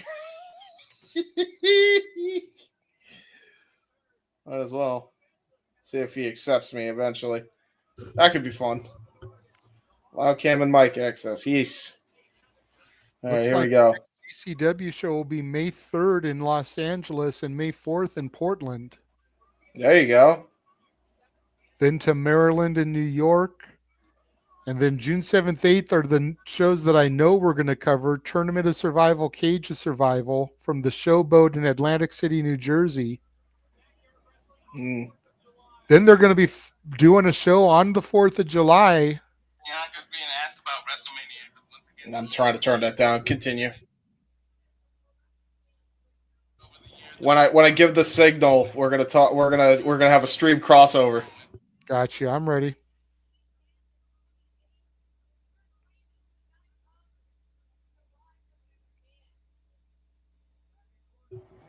Oh, the Hall of Fame started early, by the way. It started wicked early. Well, they're supposed to be doing the red carpet, but the actual event wasn't supposed to start until 1.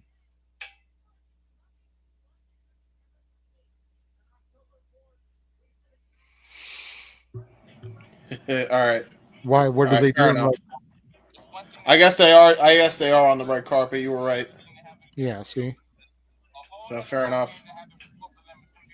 Tokyo, Japan for 3 dates in July, July 28th, 29th, and 30th. GCW will be in Tokyo. One of the dates at Kurikan Hall.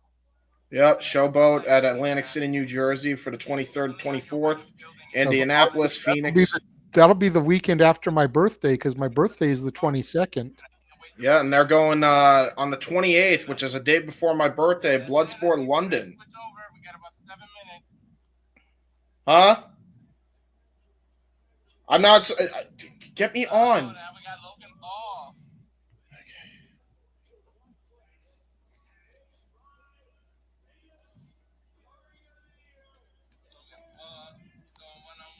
Promo from the People versus GCW at the Hammerstein Ballroom. That's kind of where this all started to begin. The lights went out on Janela, came back up, and Sabu was in the ring.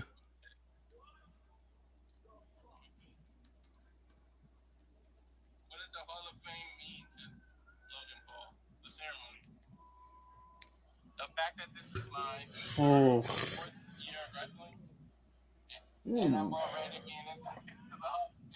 I'm trying to mute this. Why is it so damn loud?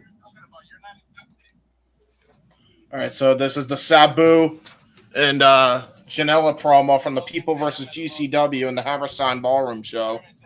I've said that already, James. Oh, fair enough. Okay. All right, I'm gonna mute.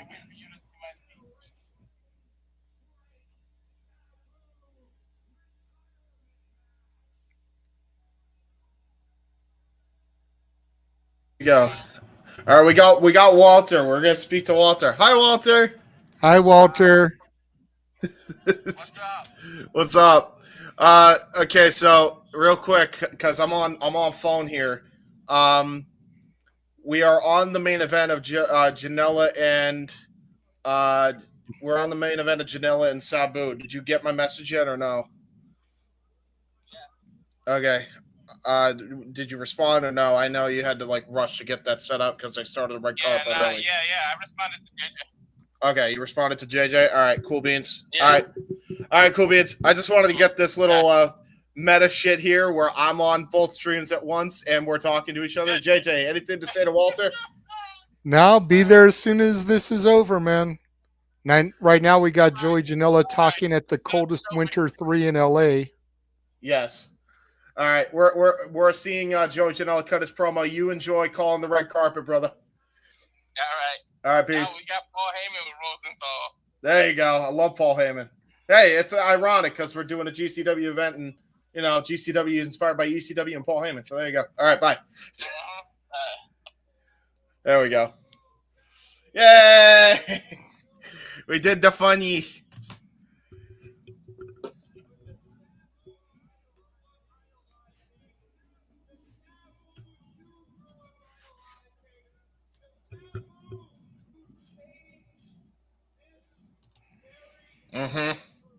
Charles.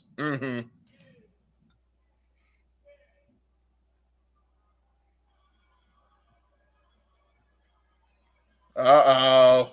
There's Sabu coming out, Coldest Winter 3. This was March 1st.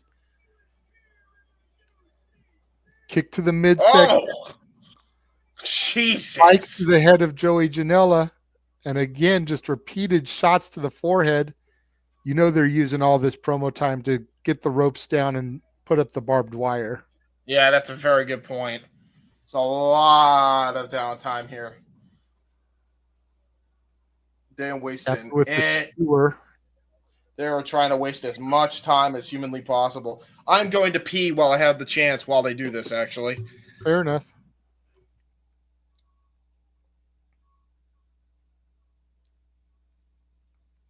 Security and everything holding Sabu back while Janela bleeds like a stuck pig. Then it ashes to ashes a couple weeks later.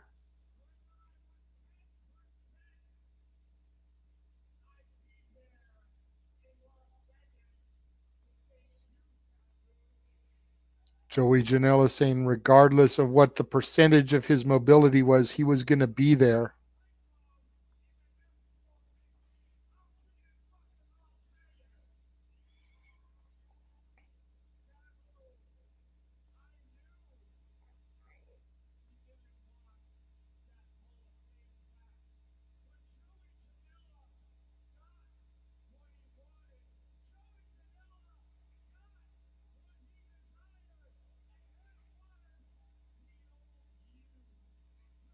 Janela saying that he knew Sabu didn't want that Hall of Fame plaque, but he got what he wanted, the old Sabu.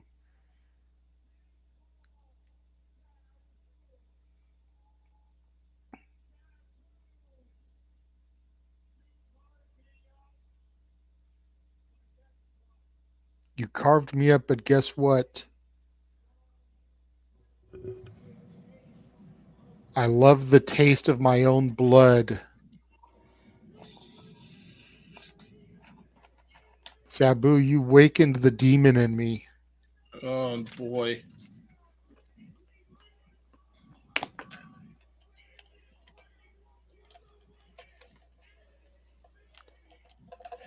The person that doesn't care if he lives or dies was awoken in me.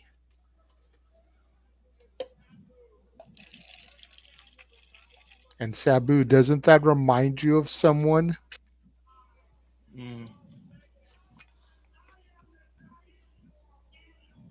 I am the knife in your heart in Las Vegas.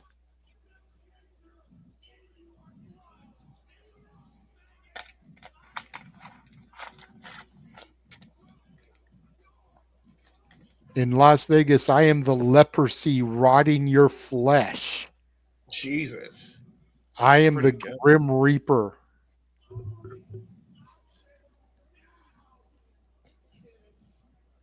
And your only option now is death. Jesus. Passionate, felt promo there from Joey Janela. And now, a couple weeks later, at the Philly special in Philadelphia, Pennsylvania. Of course, old school ECW territory.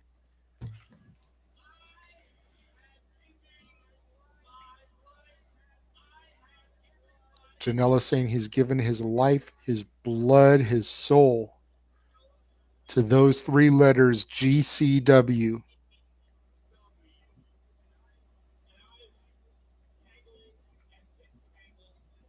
And I've been tangled in this before, barbed wire.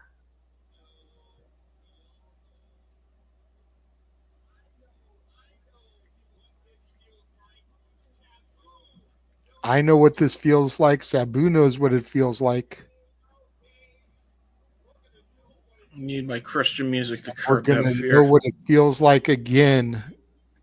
Mm-hmm.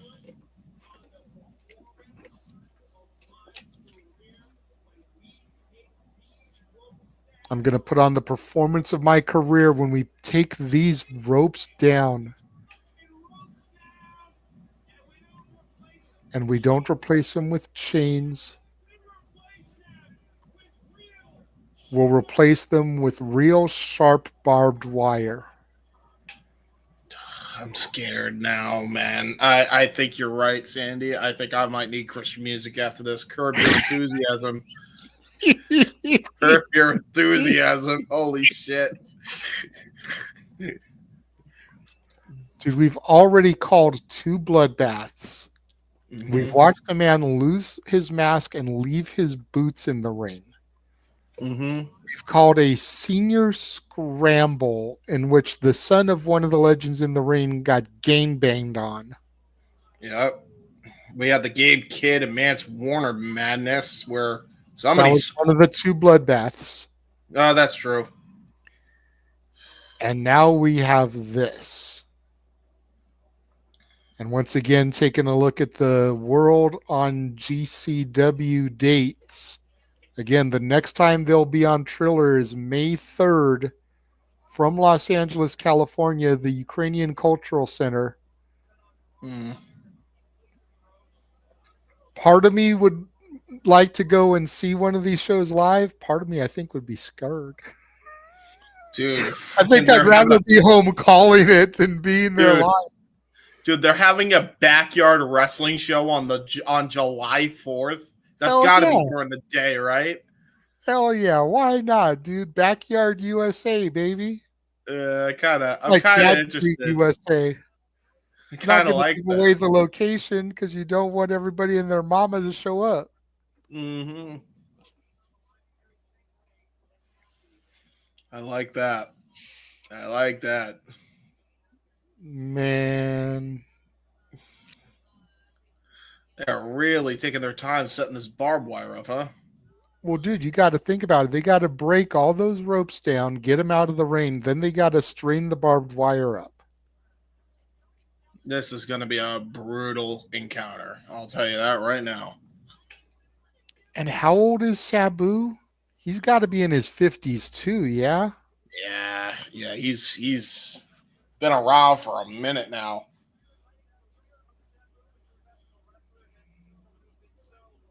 $60 old. Jesus. Yeah, no wonder.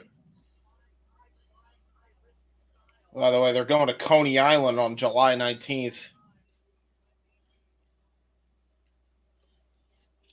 So this is definitely going to be the summer of GCW from the looks of it. Look at all those places. Damn.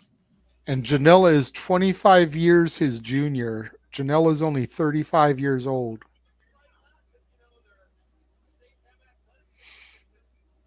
I'm still kind of buzzing at the fact that they got 3 dates in Tokyo, Japan here coming up in the summer.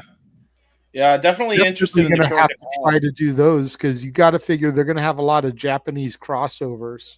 Yeah, 100%, especially the one in Kurikan Hall for sure. They have one in Tokyo Square that's interesting to me. That's pretty cool. Let's hope it don't rain. And then Anchorage, Alaska in October, Huh? Yeah, the last one listed there is Anchorage, Alaska on October 4th. At the Arctic Recreation Center. Yeah, I'm surprised nobody goes to Alaska for wrestling shows. Interesting. May 3rd, Crazy, Scary, Spooky, Hilarious from Los Angeles. Nice. I like the graffiti there. And then GCW, We Still Don't Trust You, Sunday, May 4th. What a name. Okay. You see Mance Atticus on there. Yamashita and Masha on the other side. I'm not sure who that is in the middle, though. Jersey Championship Wrestling, Mayflowers. We're doing that one. That's actually going to be streamed on YouTube with Billy Starks, Tom Lawler, Timothy Thatcher. Oh, wow. That's a beefy card, looks like. Not too bad. And then GCW Big Time, May 17th there. You see Effie, you see Mance Warner, you see Yamashita. And one of the dude that had the weird-ass blood pattern going on against Minoru Suzuki, I forget his name. Yes, Tremont, thank you. Yeah, Matt Tremont. GCW Run for it the following night. Tremont, Masha, Yamashita, Effie, and Billy Starks on that one. From there you go. New York. Maybe we can get DJ to go to one of those. The one in New York. Take his son Aaron to a GCW show, DJ. I don't think he's ever gonna want to do that, DJ. And then we know how DJ is. This one I know we have on our schedule. Saturday, June 7th, the Tournament of Survival, and then Sunday, June 8th, the Cage of Survival, plus the Deathmatch Hall of Fame, which we will not be covering. I mean, we might if we find out who's going in there. We'll do the WWE Hall of Fame. Why not do the Deathmatch Hall of Fame? Yeah, there's a lot of people that have given a lot of blood to those type of things. Nick Gage, I'm sure. Unless he's already in. He probably is. Now getting another video package here. They are really taking their time.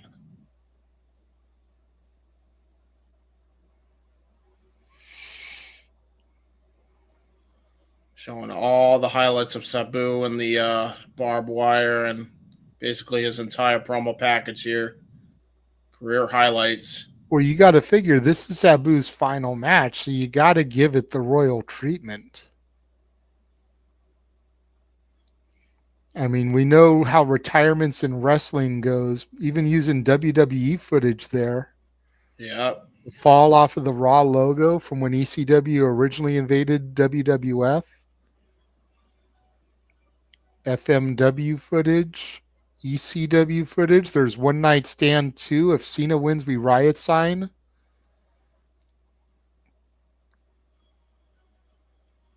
Yeah. RVD and Sabu winning the ECW tag titles. Mikey Whipwreck. Him showing up at GCW. Yeah, I'm surprised I didn't show his TNA match. They probably couldn't get the rights to that footage. I'm surprised. Now we're getting the motion graphics. There we go. It's scary time. We gonna have nightmares. We gonna have nightmares after this. I scared. Oh no! Jesus Christ! Oh, no wonder they were taking forever. Oh, the not that contraption. The barbed wire pit of doom.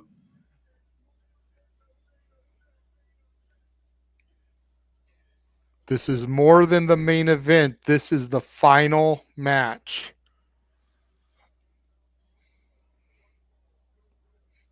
No rope barbed wire match.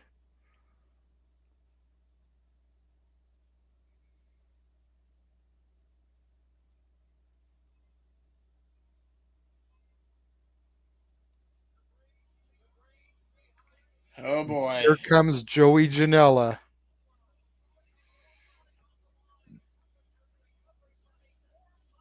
This is a nerve-wracking matchup, I'll tell you that right now. Yep. Fresh off of a torn bicep is Joey Janela here. Yep. And he's going straight into a barbed wire match. Yep, he was going to tear it off again. The bad boy, Joey Janela. Yeah, honestly, this comment needs to be brought up. I'll be praying with my rosary after this is all over. Again, fear of barbed wire. So glad I'll never be part of that match type for as long as I live. Yeah, you and me both. You and me both, Sandy. Screw that noise. Barbed wire pit ringside. There's some plywood wrapped with barbed wire in the ring. The ropes are gone, replaced by barbed wire. Yeah. Oh, his hair got caught. Janela trying to be careful, sliding under what would have been the bottom rope, but is now barbed wire. To your point, James, a little bit of his hair got caught there. This is nerve-wracking, man. I am scared. Bad boy live forever. Huh? I am stoked. This match is the reason we added the show to the card. Yeah, and I have not been disappointed by anything on the show, exception maybe being the senior scramble.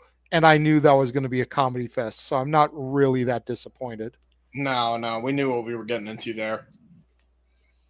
It's kind of like the clusterfuck forever tomorrow. Like, we know just by the name of the show what we're getting into. So Bad Boy Lives Forever sign here in the Palms here in Vegas. And here comes Sabu, iconic entrance music and all. yep, Harry Slash and the Slash Tones, Hookah Blues.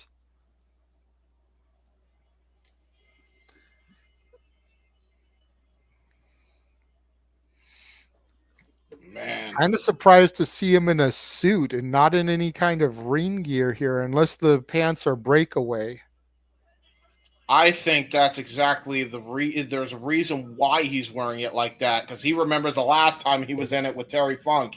You remember that he won the match, but at what cost? A torn freaking bicep that he had to work through while he was the ECW World Champion, no less.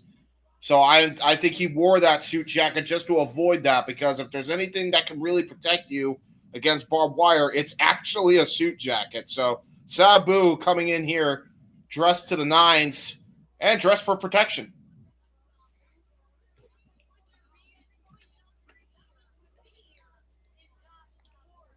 So I mean, Sabu came in here with a smart strategy. You got to give him credit. Probably one of the more underrated smart men in the history of hardcore wrestling. Fair enough. The suicidal, homicidal, genocidal, death-defying Sabu. Did you ever think in your entire commentary life that you would ever call a fucking Sabu match? No. Because neither did I. I'll be honest, I thought those days were numbered. We called a Sabu moment on AEW once upon a time, but that was about as far as that went.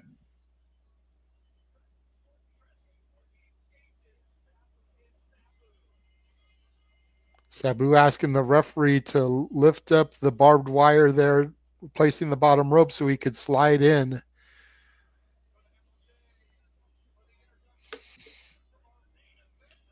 This is nerve-wracking, man.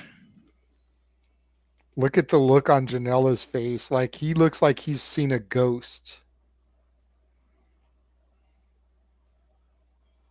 This dude wearing Nike shoes, by the way, with his suit pants and jacket. Sabu grabbing the barbed wire, realizes what he just did. Yeah, he did.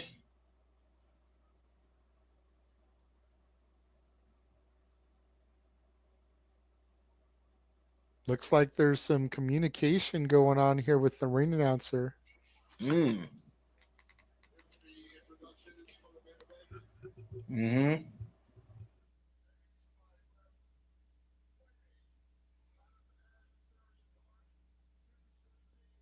Fighting out of Asbury Park, New Jersey. 200 pounds. The bad boy, Joey Janela.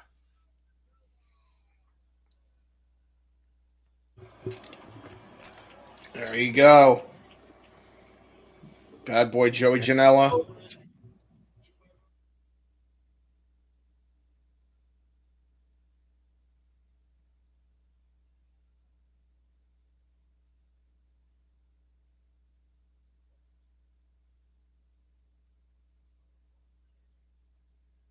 Fighting out of Bombay, Michigan.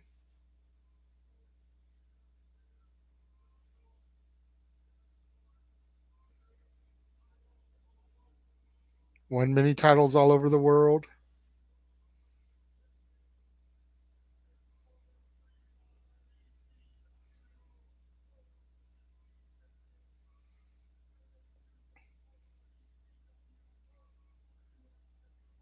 Former ECW TV champion, 3-time ECW tag champion, 2-time ECW world heavyweight champion.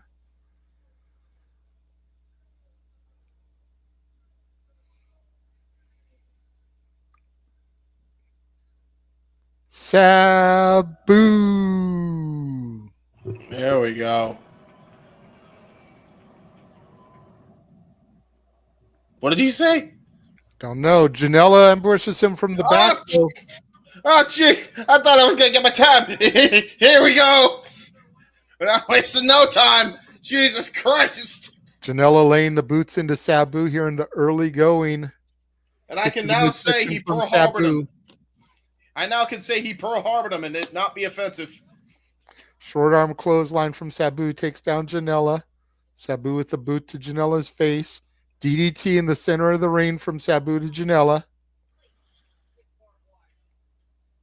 Sabu with cornrows in his hair. Yeah. Irish whip sends Janela almost into the barbed wire, but he puts the brakes on. Neither man wants to go into it just yet. Adrenaline definitely isn't flowing enough to take that punishment this early in the match. No, and look at Sabu, by the way. He was it looked like he developed a Charlie horse just by running there, so that was kind of nerve-wracking. Waist lock here by Sabu. Takes Janela over. Front face lock here from Sabu. People underrate Sabu as a technician. He's actually one of the better technicians, more underrated ones at that, actually.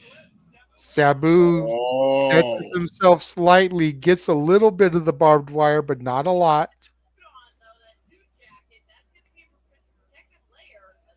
Commentary now pointing out the protective layer of the suit jacket to your earlier point, James. Yep. Made a lot of sense. If there's anything you wanted to wear in a match like this, it's that. Janela now unloading the right hands and the forearms to the back of Sabu. Here's the problem. Janela needs to stop taking time to taunt, though. Yeah, that's another thing. But I will say, if Janela gets his way, he's going to rip that suit jacket off of Sabu. I almost bet you that's exactly what's going to happen here.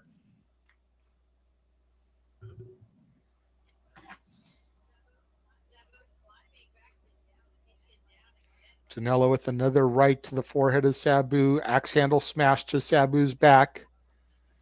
Janela trying to get the crowd into this in the early going, but after some of the stuff we've already seen, you got to figure the live crowd is spent. Arm ringer by Sabu and a short arm clothesline drops Janela. Here we go, Sabu. A little bit for Sabu. Sabu getting the win here, or getting the momentum on his side.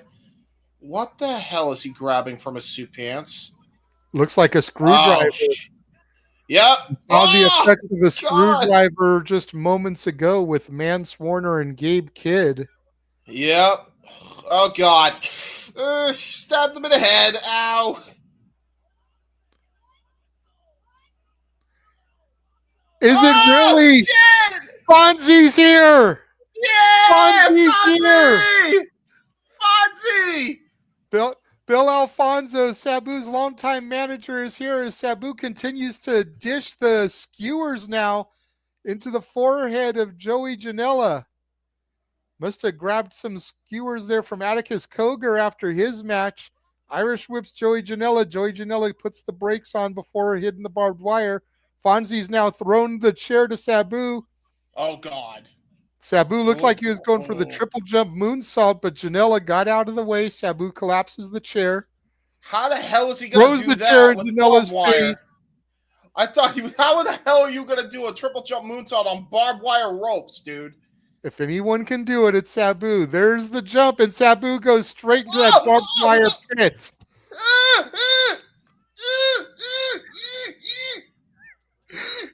Your reactions are killing me, James. They're breaking me. He not feels so good. Janela is bloody. Sabu's bloody. Finally free of the barbed wire there. Look at it again if you choose to. Sabu just belly flops into that barbed wire pit. Some of the barbed wire wrapped around the head and neck of Sabu there. Oh, my God, dude. Janela just threw a chair at Sabu like, fuck this shit. And now to your point, Janela trying to take that suit jacket off, partially to free Sabu, partially to expose him for further damage. Yeah. Oh, he's whipping that apart, too. Damn, that's an expensive-ass suit jacket, man. Yeah, he probably got it at Ross. Yeah, probably. A little bit. Janela already making the cutthroat symbol, saying that it's over. Now punching Sabu in the face. Looks like he might have some of that barbed wire wrapped around his fist there. Yep. Now he's got the plywood there with the barbed wire on it. Oh no! Oh no! Oh no! Oh no! Oh yes, oh yes, oh yes. Irish whip sends Sabu into the plywood, through the barbed wire, to the floor, which is concrete once again, people. Holy shit, dude. That's Holy shit. Concussion City. Dude, he's 60. Holy shit, he's 60. Oh, God. Fonzie's in the ring now. God. Fonzie's in the Holy ring. fuck. Holy fuck. The Dude, that was bad. lacerations on Sabu's back from going into that. Dude, he is. Fonzie, I think, hit Janela with a steel chair, but we were on the picture-in-picture. I didn't really catch it. Yeah, he sure did. Here comes Atticus Cogar and his brother coming in. Super kick to Janela. Looks like Atticus Cogar is here to help Sabu. Not something I would have expected from Atticus. Dude, well, maybe not helping Sabu, but maybe just trying to hurt Janela. Cogar has Fonzie up on his shoulders now. Death Valley driver onto Fonzie through that other plywood with the barbed wire on it. Yeah, dude, Sabu has not been seen since that spell to the outside. Lights are out. Oh, shit. I think we're getting a Rhino appearance or a Rob Van Dam appearance, the Michigan boys. We'll see once the lights come up, James. But the lights are dark. I can't see what's going on. I can't either. Oh, shit! It's the Sandman! Holy shit! No fucking way! I hear the music, but I don't see the man. Yo, dude. The familiar strains of Enter Sandman playing at the Palms Hotel. EC dub chance rain down in the GCW. There he arena. is. Holy shit, dude. The Sandman is in the fucking building. And look who he's got with him. It's not just Sabu. He's got a whole crew with him.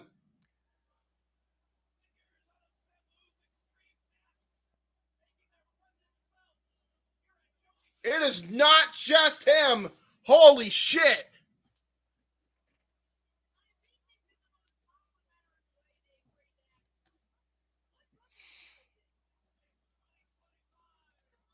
Oh my God, dude. Sandman pouring the beer down a fan's throat. Look at the smile on Sandman's face, man. He is loving every minute of this. Okay, no, it is just Sandman. I thought there was two people with him. It's probably security that was with him. Yeah, true. Sandman walking his way through the crowd. Janela back in the ring going after Atticus Cogar and his brother. But the double team from the Cogar brothers here. Atticus with the skewer. Sandman pops a second beer. I don't understand why. Well, why is Sandman going to help Sabu? The skewers are in the forehead of Joey Janela. Holy shit, what is going on here? Oh, now, God, Atticus why are they... with the chair. Sabu finally to a vertical base here. Looks like we may have just had an impromptu tag match between Sandman and Sabu. If Sandman would ever get the hell out to the ring. Sandman taking his time like Jeff Hardy. Holy shit, dude. Get to the ring. Your buddy's in danger. Stop hot dogging and grandstanding. What is going on? They're just waiting for Sandman to fucking hit him. Do it! Oh my God. Sandman is literally walking around the entirety of the Pearl Theater. You know the Sandman, James. He will not get in the ring until his song is over. Yeah, but Jesus Christ. And now he's partying over there with Timu Jack Black over there.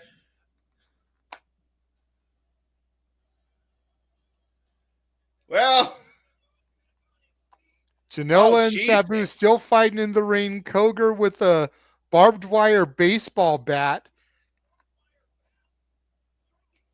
Well, okay, there's action in the ring. At least do the split cam thing so we can call right. the action. I love Not that like- Sandman is here, but let's focus on the real match. Yes. What the hell's going on?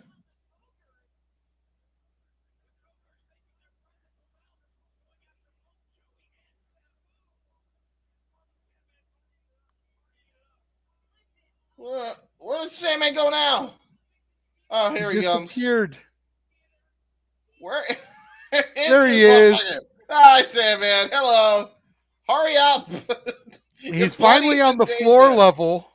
Your two buddies are in danger here. Help them. How long ago did it have to take you?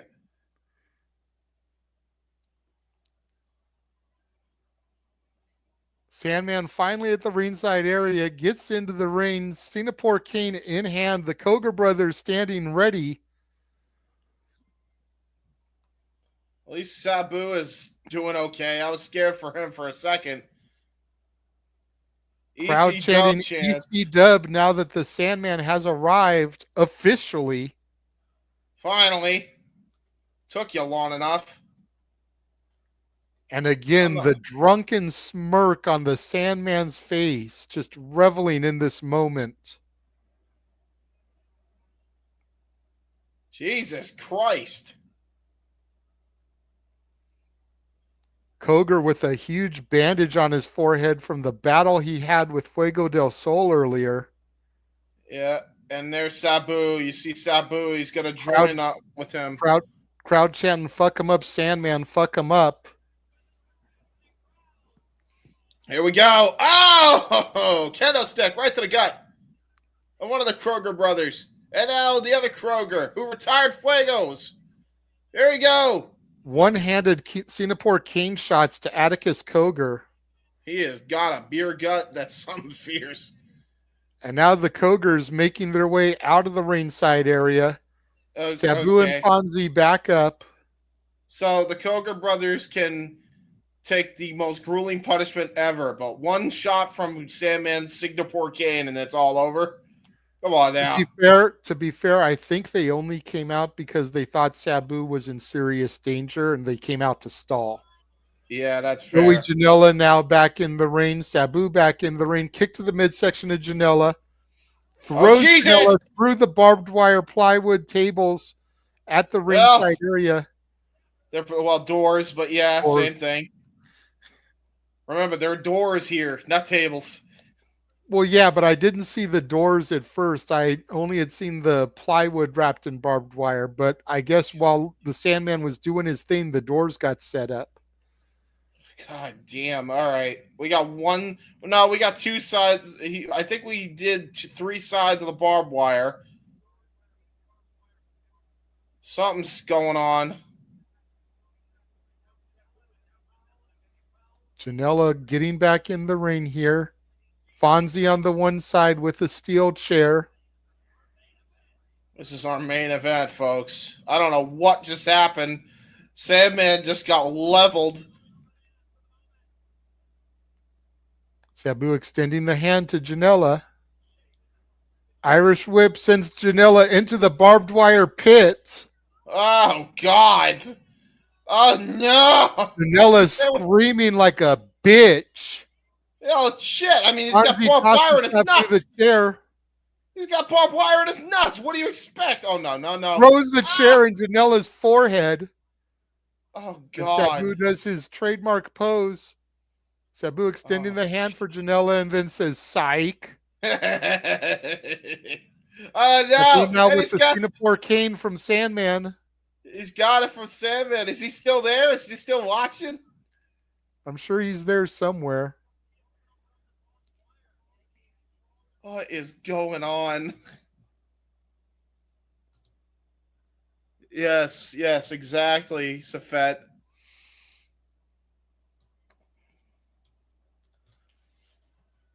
Sabu, Irish whip, Janela trying to Oh, verse it. Sabu with enough strength to counter. Janela with a forearm punch to the forehead of Sabu. Sabu backing up a bit.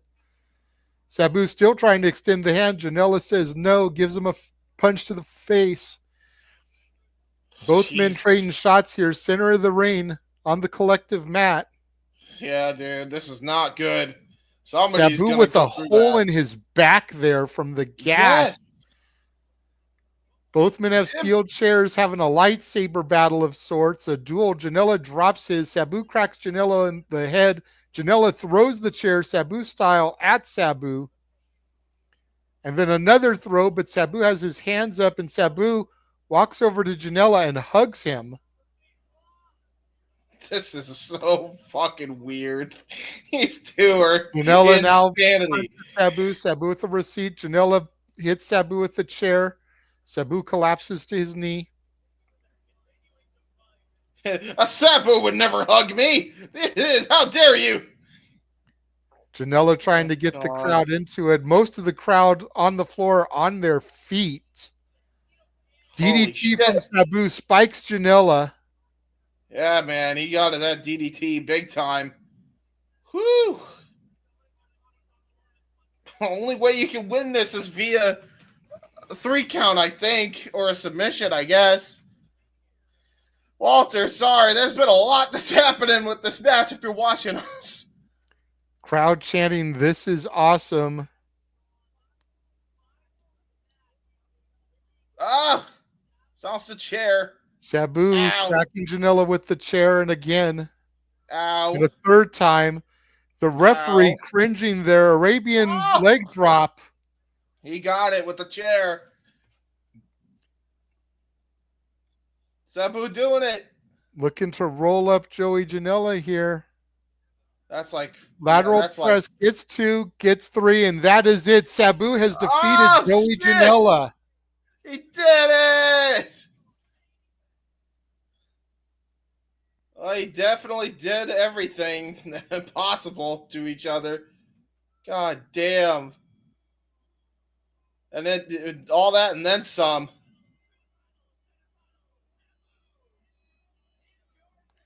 Referee tried to raise Sabu's hand. Sabu wouldn't let her. Sabu and Fonzie checking on Joey Janela there. Fonzie asking for water or something. Yeah, no shit. I mean, honestly, it's not the most brutal match I've ever seen, and it was getting to that point. Maybe it's best that the 60-year-old didn't bleed more.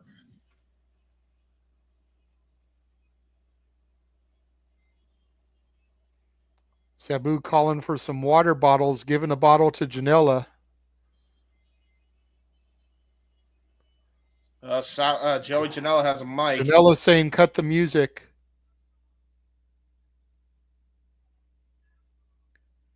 First off, fucking Sabu, baby. Yes. Yes.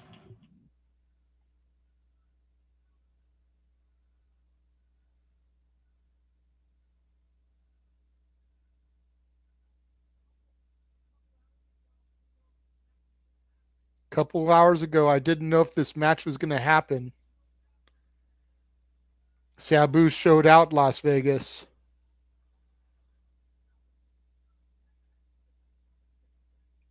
That could have went so many different ways. Good night, Sandy.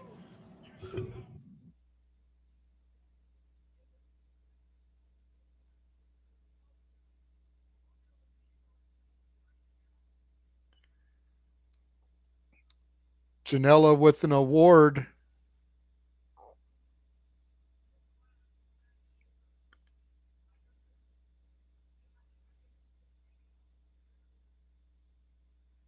The Indie Wrestling Hall of Fame plaque for Sabu, awarded for 2025.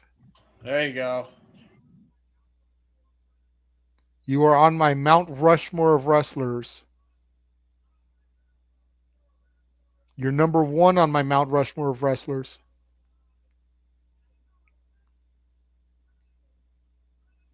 You're a living, breathing legend.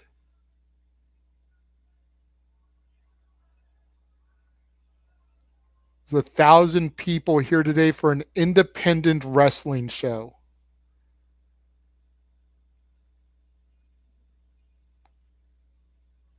And the two men embrace in the center of the ring.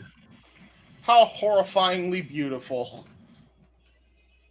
And with that, we get the copyright signal. Bill Alfonso is taking it all in. Janela raises Sabu's hand, and Janela and Sabu do the trademark pose. Shake a hands, another embrace, and we go to black. Woo! All right, folks, let's not waste any time because JJ got a Hall of Fame to call. Well, at least to assist in calling. Yes. So I am going to go ahead and depart here, James. You can say the goodbyes. You can do the plugs for everybody. Thank you, everyone, for tuning in to Joey Janela's Spring Break 9. Those of you that are still going to be up, you can find me on the WWE Hall of Fame call as soon as James ends this. I leave it to you now, James. Thank you very much, good sir. Have a good night. And with that being said, ladies and gentlemen, we're going to not waste any time in the plugs here. If you would like to, you can follow Walter Alex Cruz at Rage of Wrestling on YouTube. Legitimately subscribe because he's live right now and he's got my back here because I told him the situation why I couldn't be on tonight. It's not that I don't want to because I love the Hall of Fame. I actually wanted to see the Hall of Fame. It's literally that I can't. My schedule will not allow me. So thank you very much, Walter. Appreciate you. So please subscribe to Rage of Wrestling. This man is the most reliable out of all of us, quite frankly. So go subscribe to him. Also, check him out at walter.cruz.940 on Instagram. Walter Alex Cruz on X. You can also find him on Blue Sky at Walter Alex Cruz and on SRS 1983 on Twitch. So go check that out. You also can check out our Simple Man on Blue Sky, X, Instagram, and YouTube at nfoster1916 and on Facebook at Noah Foster. Check his Twitter or community tabs on his YouTube channel for Prediction League updates. You can find JJ Williams at the Renegade JJ Williams on Instagram, at Casa de 18 Studios, plural. Multiple. I don't know. Casa de 18 Studios on YouTube, ROW JJ Williams on X, and for the spaces, go on Casa de 18 Studio. No S at the end. So go check that out right now. You can follow our good buddy, Jeff Motherfucking Meacham at Facebook, at Jeff Meacham, on Instagram, at _Jeff Meacham, and on X and Blue Sky, at Jeff Meacham. And you could also check him out at youtube.com/Jeff Meacham. Here's our spaces schedule real quick. When we are done with WrestleMania week, I'm sure there's going to be a lot of conversations here for WrestleMania. So definitely check that out. Tuesday, Tribalism Free Zone. Wednesday, Simple Spaces. Thursday, Tribalism Free Zone. Friday, Rock and Ropes. Saturday, Wrestling with Tism. Possibly Monday. I think we might be switching it to Monday, but we'll see what goes on there. And Sunday, Rock and Ropes. Be on the lookout for all those on Spaces. And I already did that. You can check out my uncle's documentary, 1 in a Million, The Man, the Myth, the Legend, which is why I'm trying to rush out of here because I got to really haul ass on that one. You can also check out our buddy, Batty for Wrestling, our good buddy, Shadow Bat Ash, youtube.com/Batty for Wrestling, and on X, Twitter, rather, x.com/Shadow Bat Ash. You can check out our buddy, Big G, at Harley and Joker 2021. On X, NoDQ_Big Baller G. On TikTok, Big Baller G 1988. And on Instagram and Threads at NoDQ_Big Baller G 1988. You guys can find me on the YouTube, Instagram, and X at JBSide95 and on Facebook at JCB. I do really cool intel things on the internets. And there you have it, folks. Very, very much appreciated. And thank you very much, Safet. Thank you for everybody tuning in to all the watch-alongs. We got a few more left for this Mania weekend. For the Renegade of Wrestling, JJ Williams. For Walter Alex Cruz, who is doing Hall of Fame coverage with JJ right now, I am the Heb Man, James Hebert. Thank you all so very much for watching. We will catch you guys next time. Goodbye, everybody. Doh. Dun, dun, dun, dun, dun, dun, dun. Dun, dun, dun, dun, dun, dun, dun.